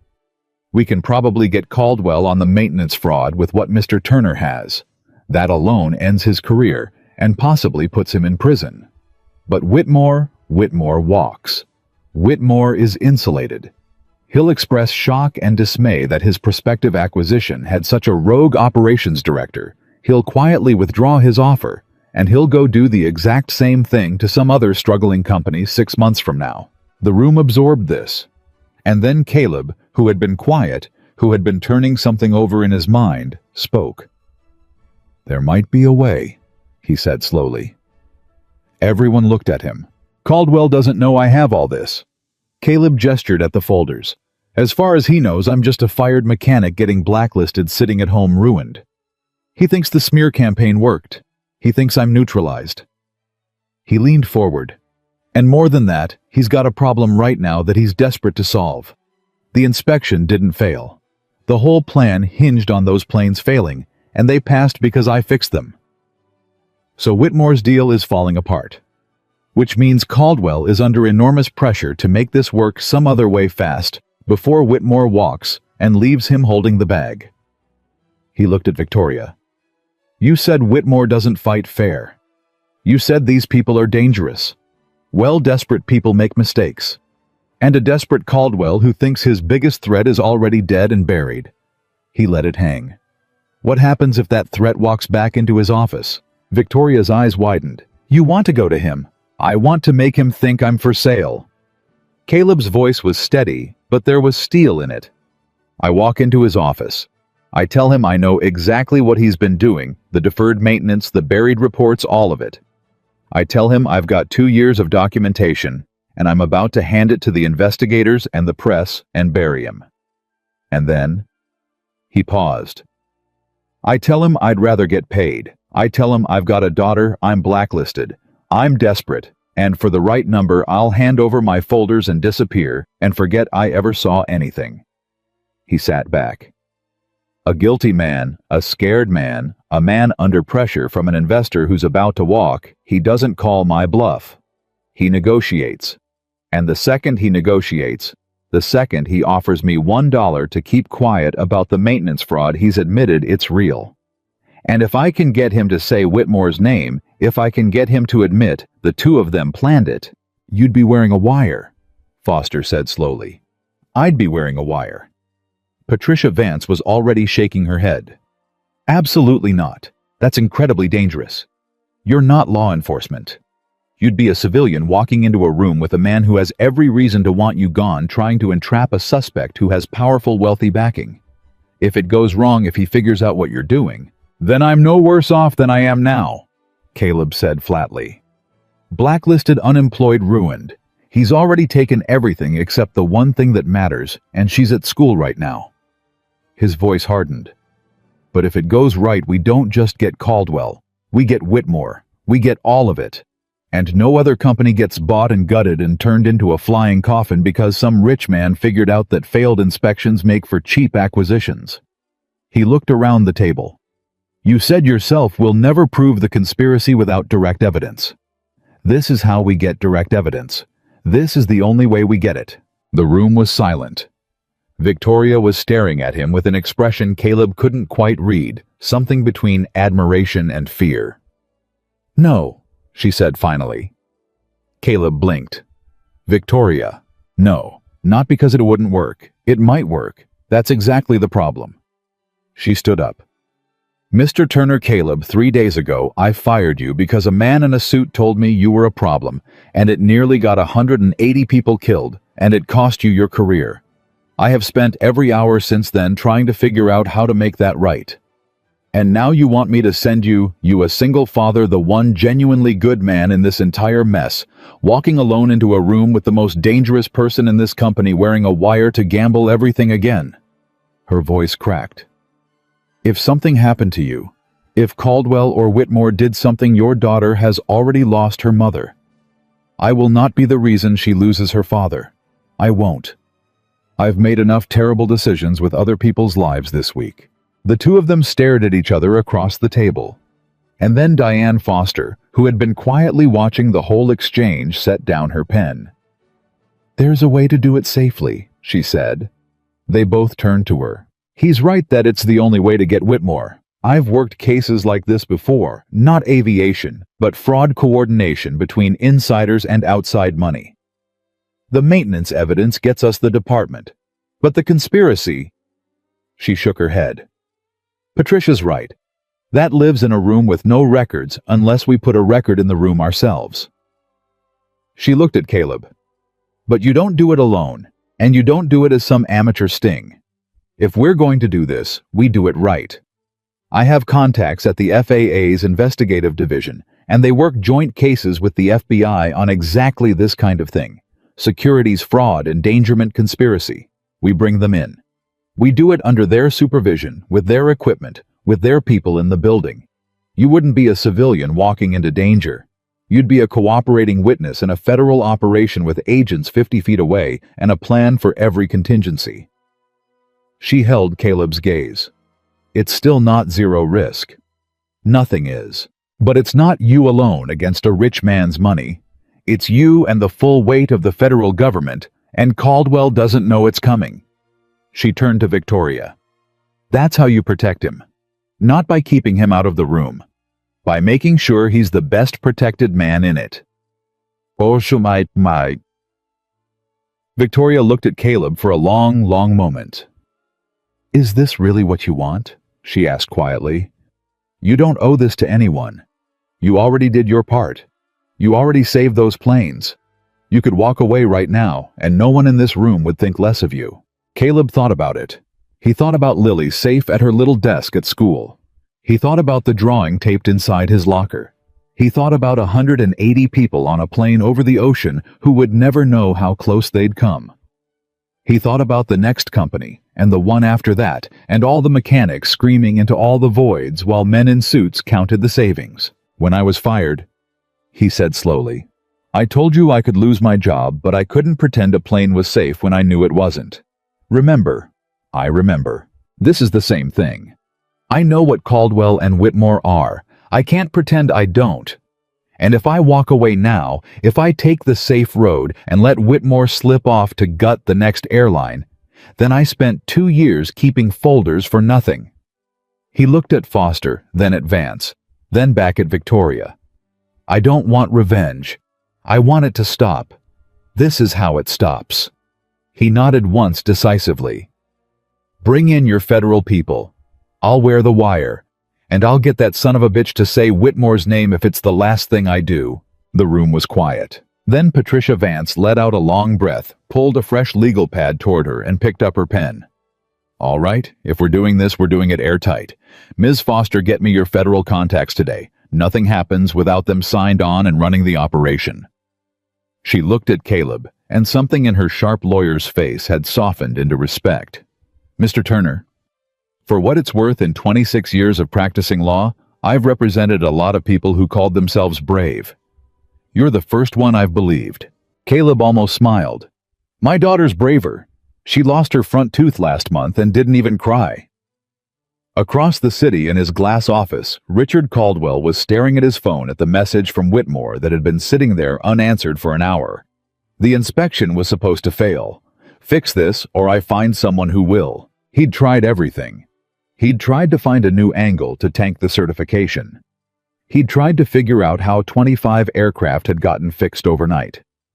And he kept coming back to the same impossible fact, the same name, the same fired mechanic who should have been broken and gone, but who'd somehow single-handedly blown up a plan 18 months in the making. Caldwell didn't know that Caleb Turner had spent 2 years building the case that would destroy him. He didn't know that a federal investigator was at that very moment making a phone call. He didn't know that the man he'd tried to bury was about to walk back through his door. All he knew was that Caleb Turner was still somehow a problem, and Richard Caldwell had spent his whole life making problems disappear. He picked up his phone and typed a reply to Whitmore, handling it. "Give me 1 week. The mechanic's the loose end. I'll make sure he never says a word. And 40 floors below on a street, he never looked down at the war he didn't know he was losing, was already turning against him." The federal team moved faster than Caleb expected. Within 3 days, Diane Foster's contacts had turned into 2 very real, very serious people sitting across a conference table from him. A woman named Agent Ramirez from the FBI's Financial Crimes Unit, and a man named Deputy Investigator Cole from the FAA's Enforcement Division. They spent 4 hours going through Caleb's folders, and by the end of it, Ramirez had stopped taking notes and just started staring at him. "Mr. Turner," she said, "I want to make sure I understand. You built this case over 2 years, on your own time, off the clock, while working the night shift and raising a kid alone." "Somebody had to keep the records," Caleb said for what felt like the 100th time. "No." Ramirez shook her head slowly. "Most people, they see something wrong at work, they look the other way. They tell themselves it's not their problem. They keep their heads down and collect the paycheck." She tapped the folders. "You did the opposite, for 2 years, getting ignored the whole time. And you never stopped." She leaned back. "I've been doing this job for 15 years. I don't say this often, but you're the real thing. And I'm going to make sure that when this is over, everybody knows it." Caleb shifted uncomfortably. He was never good at this part, the thanking, the admiration. "I'd rather just get it done. What's the plan?" The plan, as Ramirez and Cole laid it out, was simpler than Caleb had feared, and more nerve-wracking than he'd hoped. He would call Caldwell. He would ask for a private meeting. No lawyers, no witnesses, just the 2 of them. He would tell Caldwell that he had documentation of years of maintenance fraud, that he was days away from handing it all to the investigators and the press, and that it would end Caldwell's career and probably his freedom. And then he would offer to sell his silence. "The key," Ramirez said, "is you don't push. Guilty men push back against pressure, but offer them a way out, an off-ramp, and they take it every time. You give him a reason to relax. You give him a reason to think he's solving his problem, and a man who thinks he's solving his problem talks. He explains. He negotiates. He justifies." She slid a small device across the table, smaller than Caleb expected, barely bigger than a button. "This goes under your collar. We'll be in a van in the parking structure, and we'll have 2 agents posing as maintenance staff on the floor below his office. If anything feels wrong, anything, you say the word overtime. You work it into a sentence naturally. I've been picking up overtime shifts. Whatever. You say that word and we come through the door. Understand? Overtime," Caleb repeated. "Got it." "We need 3 things from him on tape," Cole added. 1 acknowledgement that he knowingly deferred and concealed the maintenance faults. 2 that he did it deliberately, not by mistake. And 3, the big one, Whitmore. We need him to connect it to Whitmore. To admit the 2 of them coordinated it. If we get all 3, we can arrest them both by the end of the week. If we only get 1 or 2, he shrugged. We get Caldwell. Whitmore walks. Caleb nodded slowly. Then I get all 3. Victoria, who had been sitting silently at the end of the table the whole time, finally spoke. Caleb, can I have a minute alone? The federal agents exchanged a look and stepped out. When the door closed, Victoria didn't say anything for a moment. She just looked at him, and Caleb saw that her hands were clasped tight in her lap, knuckles white. I need you to promise me something, she said finally. Victoria, promise me that if it goes wrong, if Caldwell figures it out, if anything at all feels off, you say the word and you walk out. You don't try to be a hero. You don't try to get 1 more sentence on tape. You get out. Her voice was tight. I've spent 3 days getting to know who you are, and I know exactly what you'll do in that room. You'll push it too far because you'll be thinking about the next airline and the next set of passengers. You'll take 1 more risk to make the case airtight. And I'm asking you, I'm begging you, don't. Not this time. This time, you get out. Caleb looked at her for a long moment. Why does this matter so much to you? Because... Victoria stopped. Started again. Because 4 days ago, I looked at you and I saw a problem. A stubborn night mechanic making my life difficult. And I fired you without a second thought, without ever knowing your name, without knowing you had a daughter, without knowing you'd saved 180 lives while I slept. Her voice wavered. And now I know exactly who you are. You're the best person I've ever met. And I mean that literally. And I almost destroyed you. And I will not. I cannot send you into danger and have it be 1 more thing I broke that I can't fix. She looked down. I've spent my whole life being my father's daughter. Strong, certain, never showing doubt. And you know what it got me? A company full of yes men and a fraud running my operations, and the 1 honest man on my payroll out on the street. I don't want to be that person anymore. I want to be someone who protects the people who deserve protecting. So please, let me protect you. Just this once. Promise me you'll get out if it goes wrong. Caleb was quiet for a long time. I've got a daughter waiting for me at home, he said finally. You think I want to be a hero? I want to make her dinner tonight and read her a story and be there in the morning to cut the crust off her sandwich. He met Victoria's eyes. I promise. If it goes wrong, I'm gone. I'm not dying in Richard Caldwell's office. Lily needs me too much for that. Victoria exhaled, and something in her shoulders loosened. Thank you. But I'm going to get all 3 things on that tape first, Caleb added. Because the only thing worse than taking a risk for nothing is taking a risk that only half works. If I'm doing this, I'm doing it right. Victoria almost laughed, a small helpless sound. You are the most stubborn man alive. My wife used to say the same thing. Caleb's face softened for a moment, then closed again. Let's go catch these bastards. The call to Caldwell happened that afternoon from the federal van with Ramirez listening on headphones and giving Caleb a thumbs up when he was ready. Caldwell answered on the 4th ring, wary. This is Caldwell. It's Turner. There was a long, cold pause. Turner, I'm surprised you have the nerve to call me. After the stunt you pulled. Cut it out, Richard. Caleb kept his voice low, tired, defeated, exactly the voice Ramirez had coached him into. We both know what happened. We both know why you got me fired. And we both know what's in the files I kept for the last 2 years. The pause this time was longer. Much longer. I don't know what you think you have, Caldwell said, but his voice had changed. The confidence had a hairline crack in it now. I've got everything, Caleb said. Every report I filed that you buried, every warning I sent up that you ignored, every deferred maintenance order with your signature on it going back 18 months. I've got a timeline, Richard, and it lines up real nice with a certain investment deal. He let that sit. I'm 3 days from handing all of it to the FAA and a reporter I know at the Times. When I do, you're finished. Career, reputation, freedom. All of it. Caleb could hear Caldwell breathing on the other end. But here's the thing, Caleb continued, and now he made his voice quieter, more desperate, more human. You blacklisted me. I can't get a job. I've got a kid, Richard, 7 years old. Her mom's gone, it's just me, and I can't feed her documentation and principles. So I'm going to make you an offer, and you're going to want to hear it. I don't actually care about you going to prison. I care about my daughter. Make it worth my while. Make it really worth my while, and those files disappear. You never hear from me again. I take the money, I take Lily, and we go somewhere warm, and I forget I ever saw a maintenance report in my life. Silence. Then finally, carefully, you'd want to discuss this in person, I assume. Ramirez pumped her fist silently in the van. Your office, Caleb said. Tomorrow, after hours. No lawyers, no assistants, just you and me. And Richard, he added. Don't get cute.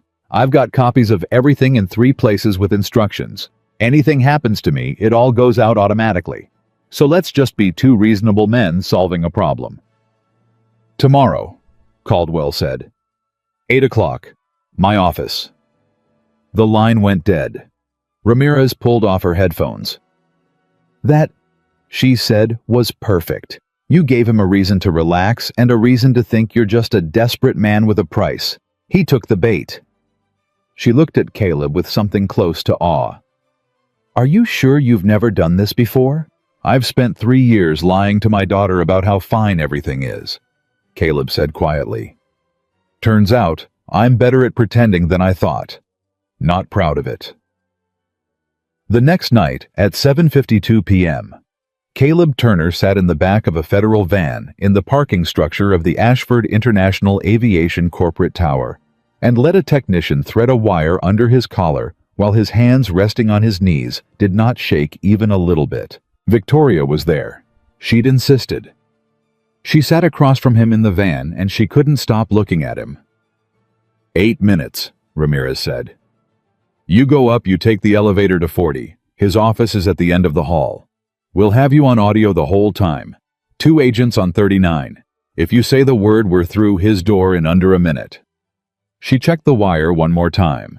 Remember, you don't push. You let him come to you. And the second it feels wrong, overtime, Caleb said. I know. Victoria reached across the van and put her hand on his arm. Caleb? He looked at her. Come back down those stairs, she said. That's all I want. Whatever happens up there, you come back down. Caleb put his hand over hers just for a second. I'll be back before Lily's bedtime, he said. I told her I'd call to say goodnight. I've never missed a good night. I'm not starting tonight. Then he stood and he stepped out of the van and he walked toward the elevator. Richard Caldwell's office was on the 40th floor, and it was everything Caleb had expected. Glass and steel and a view of the runway where the planes Caldwell had tried to sabotage were taking off and landing safely one after another in the dark. Caldwell himself was standing when Caleb walked in, and he did not offer to shake hands. Sit, Caldwell said. Caleb sat. Caldwell walked slowly around his desk and settled into his chair, and for a moment, the 2 men just looked at each other. The operations director in his tailored suit and the fired mechanic in a plain jacket with a wire under his collar. You've got some nerve, Caldwell said finally. I'll give you that. I've got a daughter to feed, Caleb said. Nerve's a luxury. Let's talk numbers. Let's talk about what you actually have first. Caldwell leaned back. Because I think you're bluffing. I think you're a desperate man who got himself fired and is trying to shake me down with a bunch of maintenance reports that don't prove anything. Caleb had expected this. Ramirez had prepared him for it. Don't get defensive. Don't oversell. Just lay out one piece calmly and let the fear do the work. The corrosion issue on the 447 series hydraulic fittings, Caleb said quietly. I reported it 18 months ago, fleet-wide. I told you the fittings were degrading faster than the maintenance schedule accounted for, and that we'd have an in-flight failure if we didn't move up the replacement interval. You wrote back, I've got the email, Richard, your name's on it, and you said, quote, budget doesn't allow it, defer to next cycle. He paused.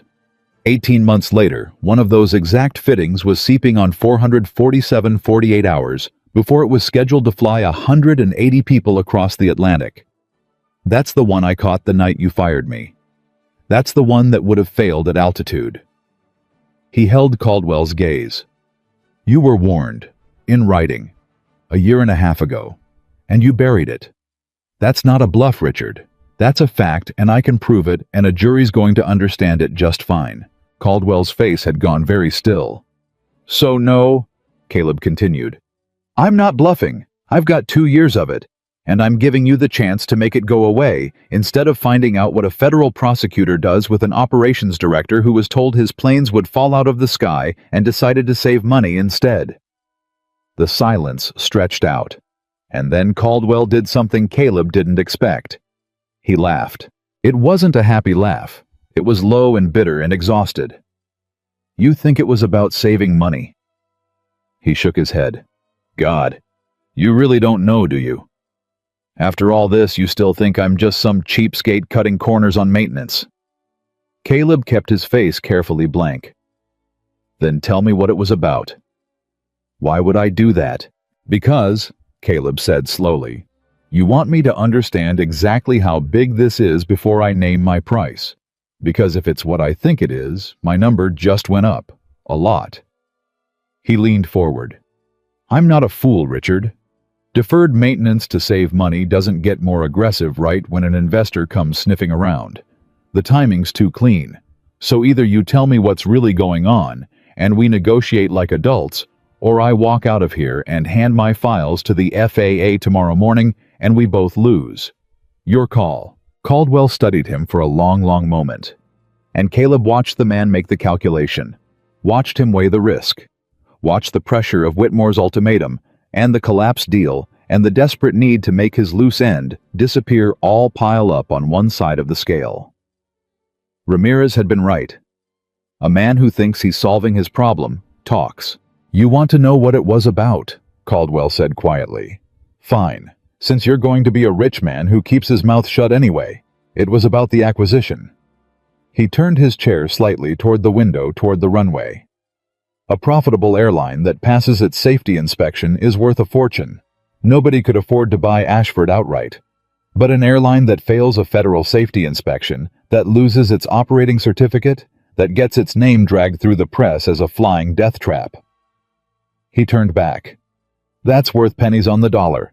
That's a fire sale. That's a company you can pick up for a fraction of its value, clean out the certificate problem quietly once you own it, and flip for 10 times what you paid. Caleb's heart was pounding, but he kept his voice level. So you wanted the inspection to fail. I needed the inspection to fail, Caldwell corrected. That was the entire point. Let the fleet degrade just enough. Bury the reports. Keep the planes flying right up until the inspection, and then let the inspectors find a fleet full of deferred faults. Ashford's certificate gets pulled. Stock collapses. Victoria panics. And then a very reasonable buyer steps in with a very reasonable rescue offer. He spread his hands. Everybody wins, except Victoria, who was going to lose the company her daddy built. And I confess, I didn't lose much sleep over that. And the buyer, Caleb said so quietly it was almost a whisper. Every nerve in his body focused on the wire under his collar. The reasonable buyer, that's Whitmore, Alexander Whitmore. Caldwell's eyes narrowed slightly. How do you know that name? Everybody on the floor knows that name, Richard. You think mechanics don't talk? Caleb kept his voice easy, dismissive. The investor's been the worst-kept secret in the building for months. What I want to know is whether it was your idea or his, because it matters to my price. If you cooked this up yourself, you're a small operator, and I'll take a small number. But if Alexander Whitmore came to you and put you up to it, if this was his play and you were just his man on the inside, then I'm not shaking down a middle manager. I'm sitting on evidence that takes down one of the biggest investors in the country, and that's worth a whole lot more than pocket change. It was the biggest gamble of the whole night. Caleb could feel it. If Caldwell balked here, if he got suspicious, the word was ready on his tongue. Overtime. But Caldwell was too far in now. Too deep in the fantasy of solving his problem. Too proud, maybe, to let a mechanic think he was just some small operator. "It was Whitmore's play," Caldwell said, and the words landed in the room like stones. "Of course it was Whitmore's play. You think I dreamed up a scheme to tank a federal inspection on my own? Whitmore came to me 8 months ago. He'd done it before, found struggling companies, engineered a crisis, bought them for nothing. He needed a man inside operations who could let the fleet degrade without it looking deliberate. He offered me a cut of the profit and a senior position at whatever he flipped the company into." Caldwell's jaw tightened. "We planned it together. Every deferral, every buried report, we coordinated it. He'd tell me how far to let things slide. I'd manage the paperwork so nothing looked intentional. It was clean, it was going to work." His face darkened, and now the bitterness turned toward Caleb himself. And then one night shift mechanic who couldn't mind his own business went through the entire fleet in a single night and fixed everything I'd spent a year and a half carefully letting fall apart. 18 months of work. One night. "You have any idea what Whitmore said to me when that inspection passed?" "No," Caleb said.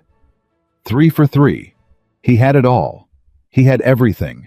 Every word had gone down the wire and into a federal van 40 floors below. "What did he say?" "He said, 'Fix the loose end.'" Caldwell looked at Caleb, and something cold came into his eyes. You're the loose end turner. And now, here you are in my office offering to sell me the very files that could destroy us both." He leaned forward.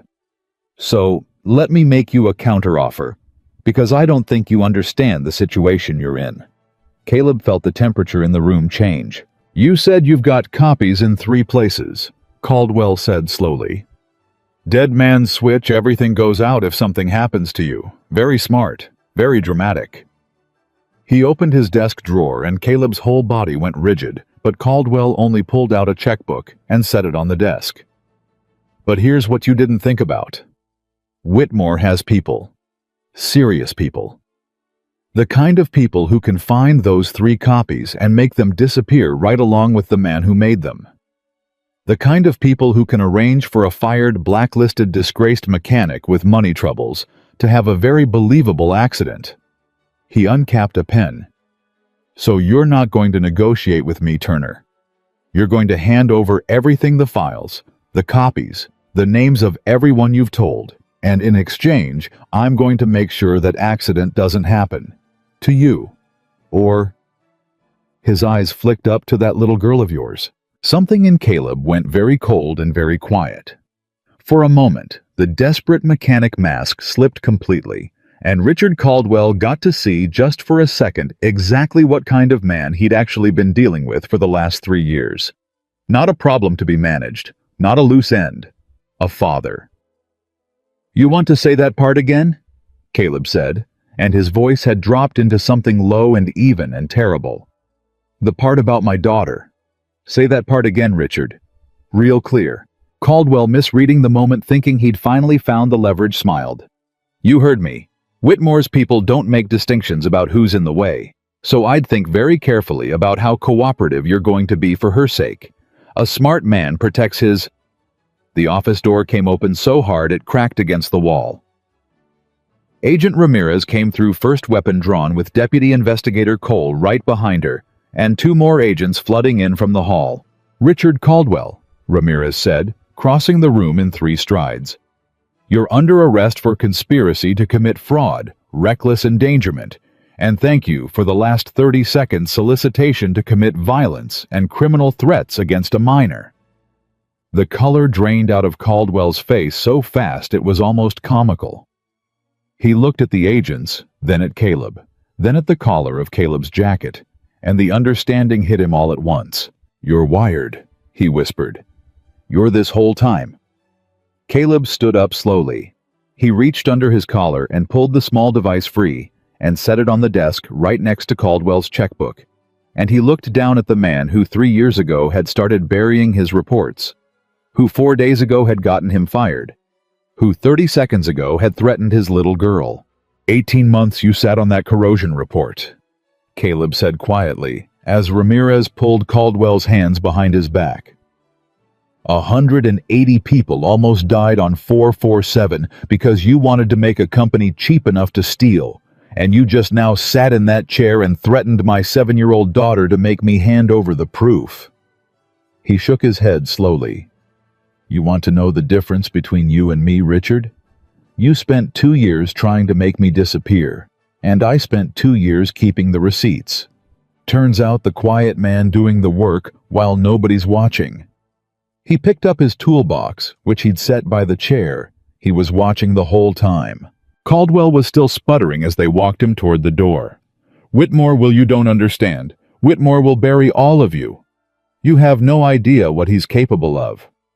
"Actually," Cole said mildly, holding up his phone, "we've got a team walking into Mr. Whitmore's residence right about now. Turns out, a recorded confession naming him as the mastermind is enough for a warrant. Funny how that works." They took Caldwell out, and Caleb Turner stood alone for a moment in the glass office 40 floors above the runway, looking out at the planes taking off safely into the night. And then he pulled out his phone, and he checked the time. 8:41 p.m. And he dialed home where the babysitter answered, and a moment later, a small, sleepy voice came on the line. "Daddy." "Hey, Lilybug." Caleb closed his eyes, and for the first time in 4 days, something in his chest came all the way loose. "Just calling to say goodnight like I promised. You brush your teeth?" "Uh-huh. Did you fix the planes?" Caleb looked out at the runway, at the lights lifting into the dark, at all the strangers going home safe. "Yeah, baby," he said softly. "I fixed the planes. I'll be home real soon. Save me a spot on the couch." Down in the parking structure in the back of a federal van, Victoria Ashford listened to the whole thing come through the speakers, the confession, the threat, the arrest, and then a tired father calling home to say goodnight to his little girl. And she put her face in her hands, and for the first time since she was a child in front of 2 federal agents and a technician she'd never met. Victoria Ashford wept and did not try to hide it, and did not once think of it as weakness. The arrest of Alexander Whitmore made the national news within 12 hours. By the time Caleb woke up the next morning later than usual, because for the first time in years he'd slept more than 4 hours.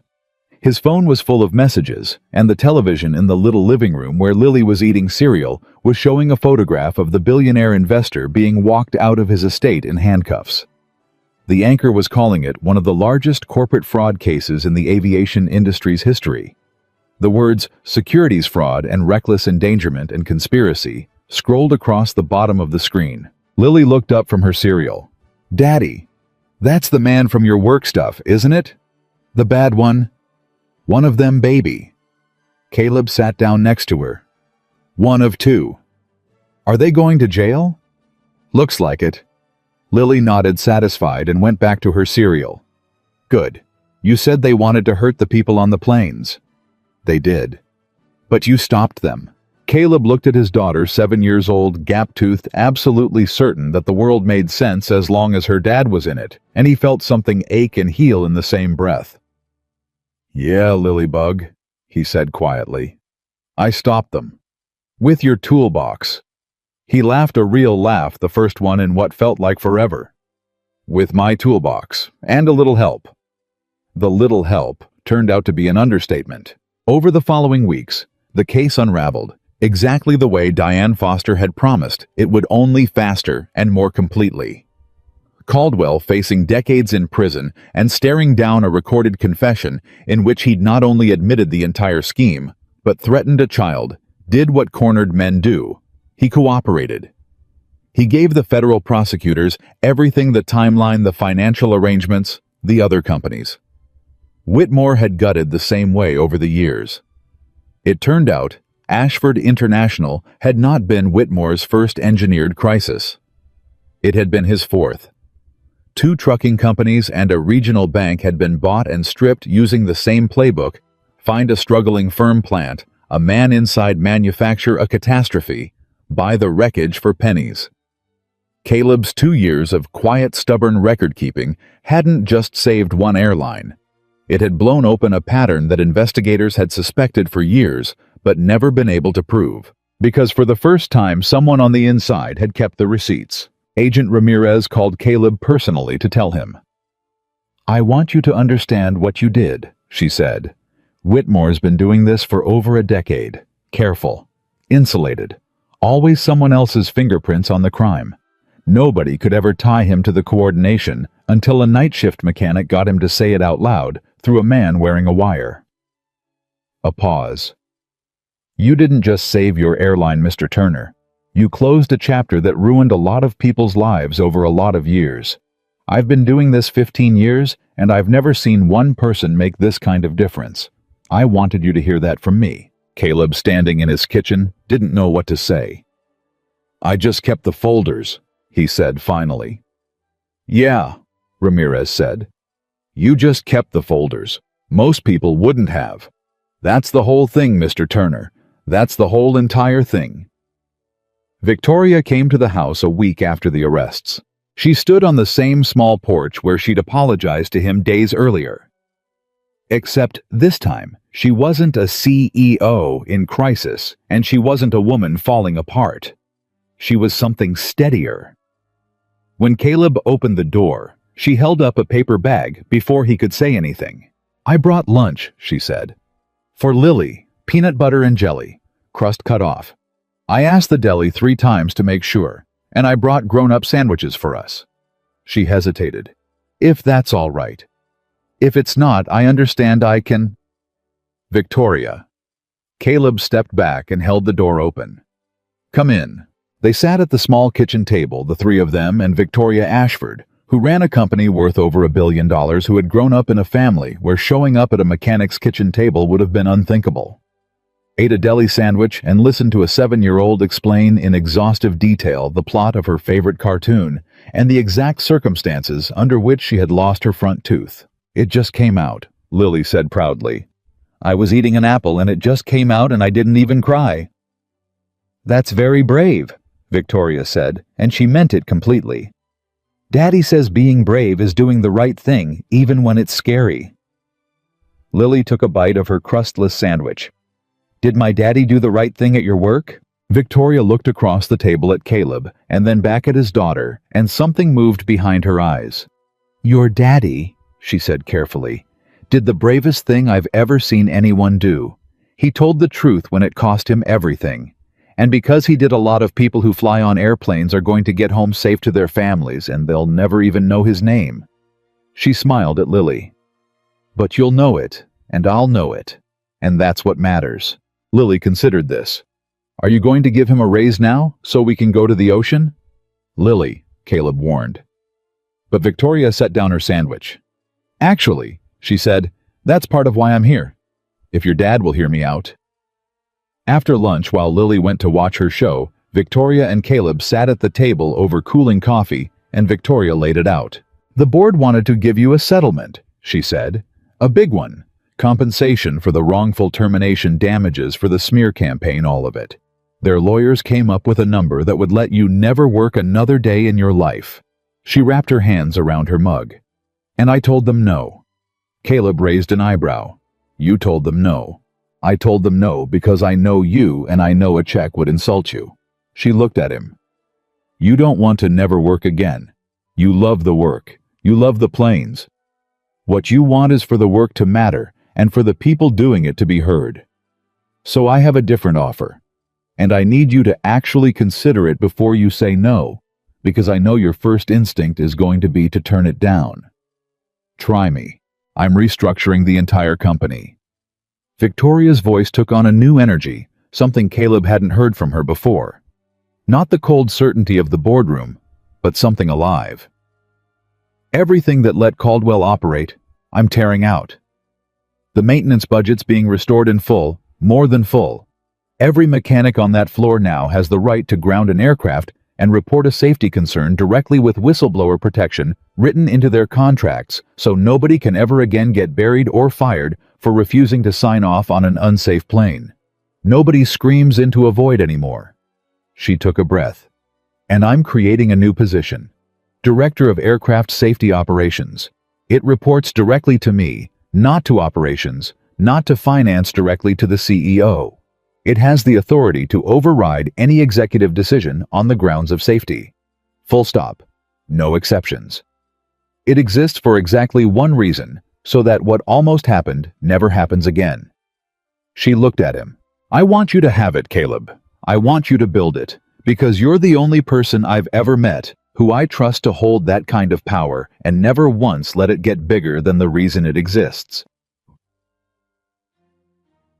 Caleb was quiet for a long moment. That's a big office, he said finally.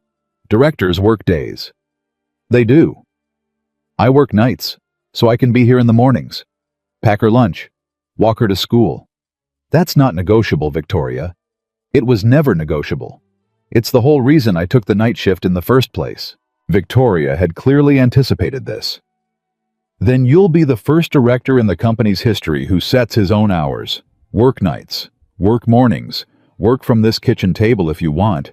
I don't care when you work. I care that you're the one holding the line. She leaned forward. Caleb, I spent my whole career believing the people at the top knew more than the people doing the work. It nearly destroyed everything. I'm done running the company from a glass office 40 floors up. I'm going to be on that floor. I'm going to learn the names. And I want the man who taught me why that matters standing right next to me while I do it. A pause. So, will you come back?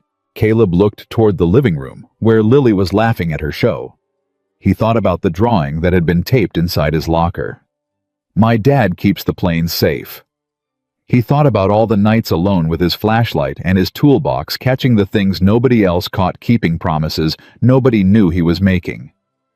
On one condition, he said. Name it. The whistleblower protections, the right to ground a plane, the direct line to report safety concerns, all of it. He met her eyes. It doesn't just apply going forward.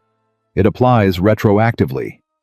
Every report that got buried under Caldwell, every mechanic who ever got overruled or ignored or made to feel like a troublemaker for doing their job right, they get an apology in writing from the company, and their record gets cleared. Because I wasn't the only one he did this to Victoria. I was just the only one stubborn enough to keep the folders.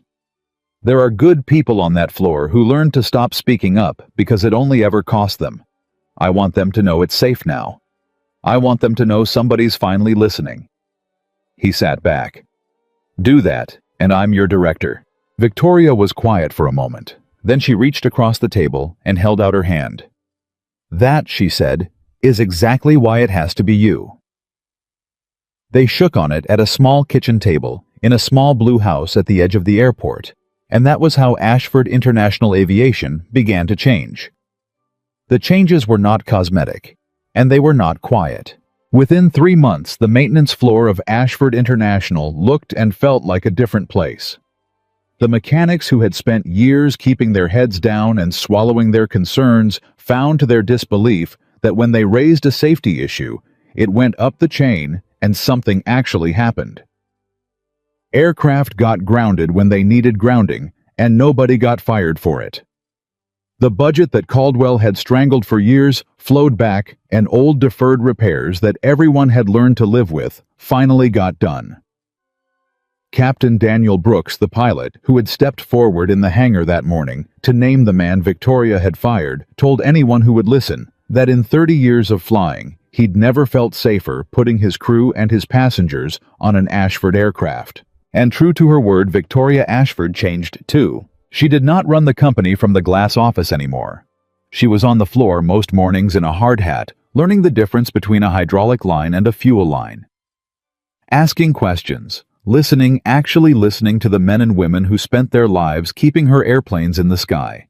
She learned their names. She learned about Walter's bad knee, and finally paid for the surgery. She learned that the coffee machine in the break room had been broken for 2 years and simply bought a new one. Small things.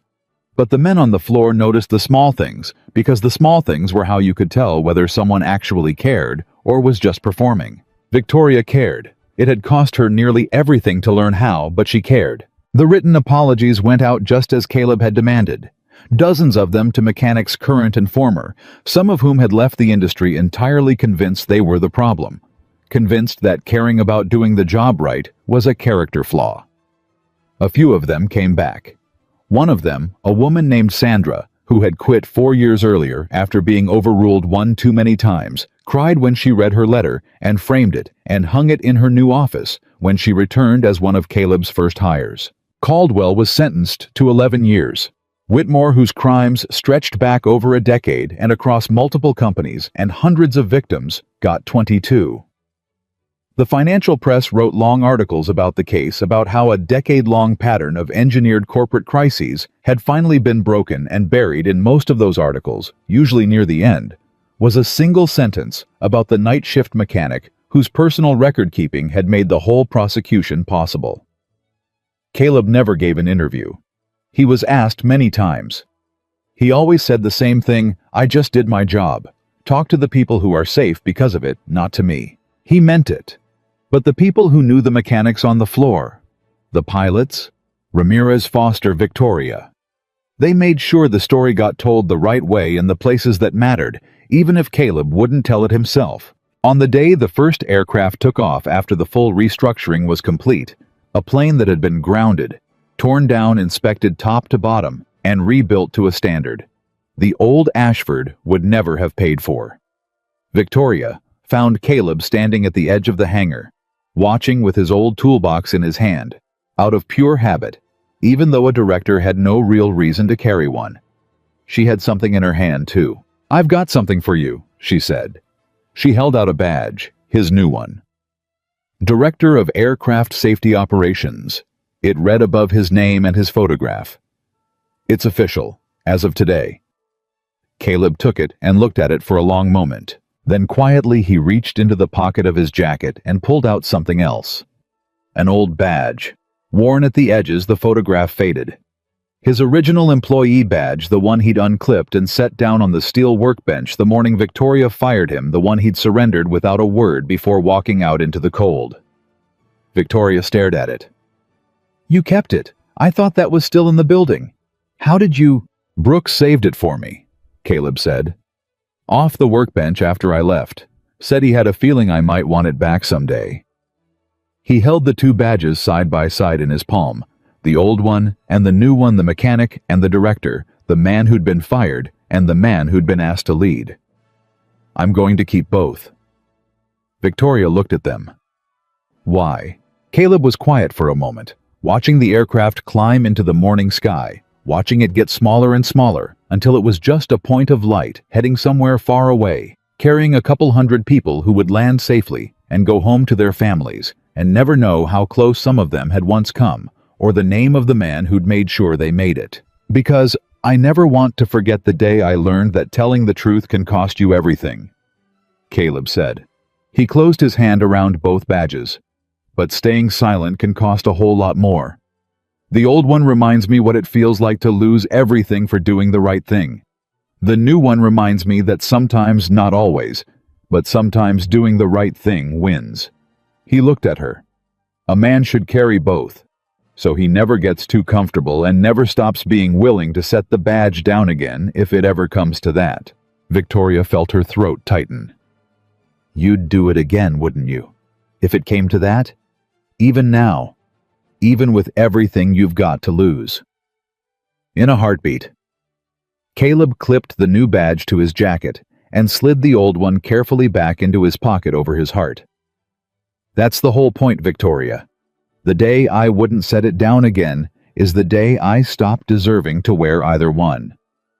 He picked up his toolbox. "Now come on," he said.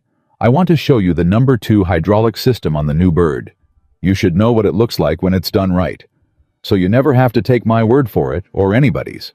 And Victoria Ashford, CEO of a billion-dollar airline, followed a night shift mechanic across the hangar floor to learn how to check a hydraulic line, because she had finally understood the thing that Caleb Turner had known all along, the thing that had cost him his job and nearly cost her everything: that a company is not built by the people with the biggest titles or the most money or the fanciest offices. It is built by the ordinary people who care enough to do the right thing when nobody is watching, when there's nothing to gain and everything to lose, when the only witness is their own conscience and a photograph of a child taped to the inside of a locker. That morning in the hangar, when Victoria Ashford had asked, "Who fixed all 25 of these planes overnight?" and 200 people had turned to look at the empty doorway, where a fired single father had just walked out. She had thought she was asking about airplanes. She had been wrong. She had been asking who her company really belonged to, and the answer had been standing outside the doors the whole time, carrying an old toolbox, asking for nothing but the chance to keep strangers safe. It was never the executives. It was never the investors. It was never the men with the biggest titles. It was the single father. They almost lost the man who never wanted power, only the chance to make sure that every person who climbed aboard one of those planes made it home. And from the day Caleb Turner clipped on that new badge and slid the old one over his heart, no honest voice at Ashford International Aviation was ever buried again.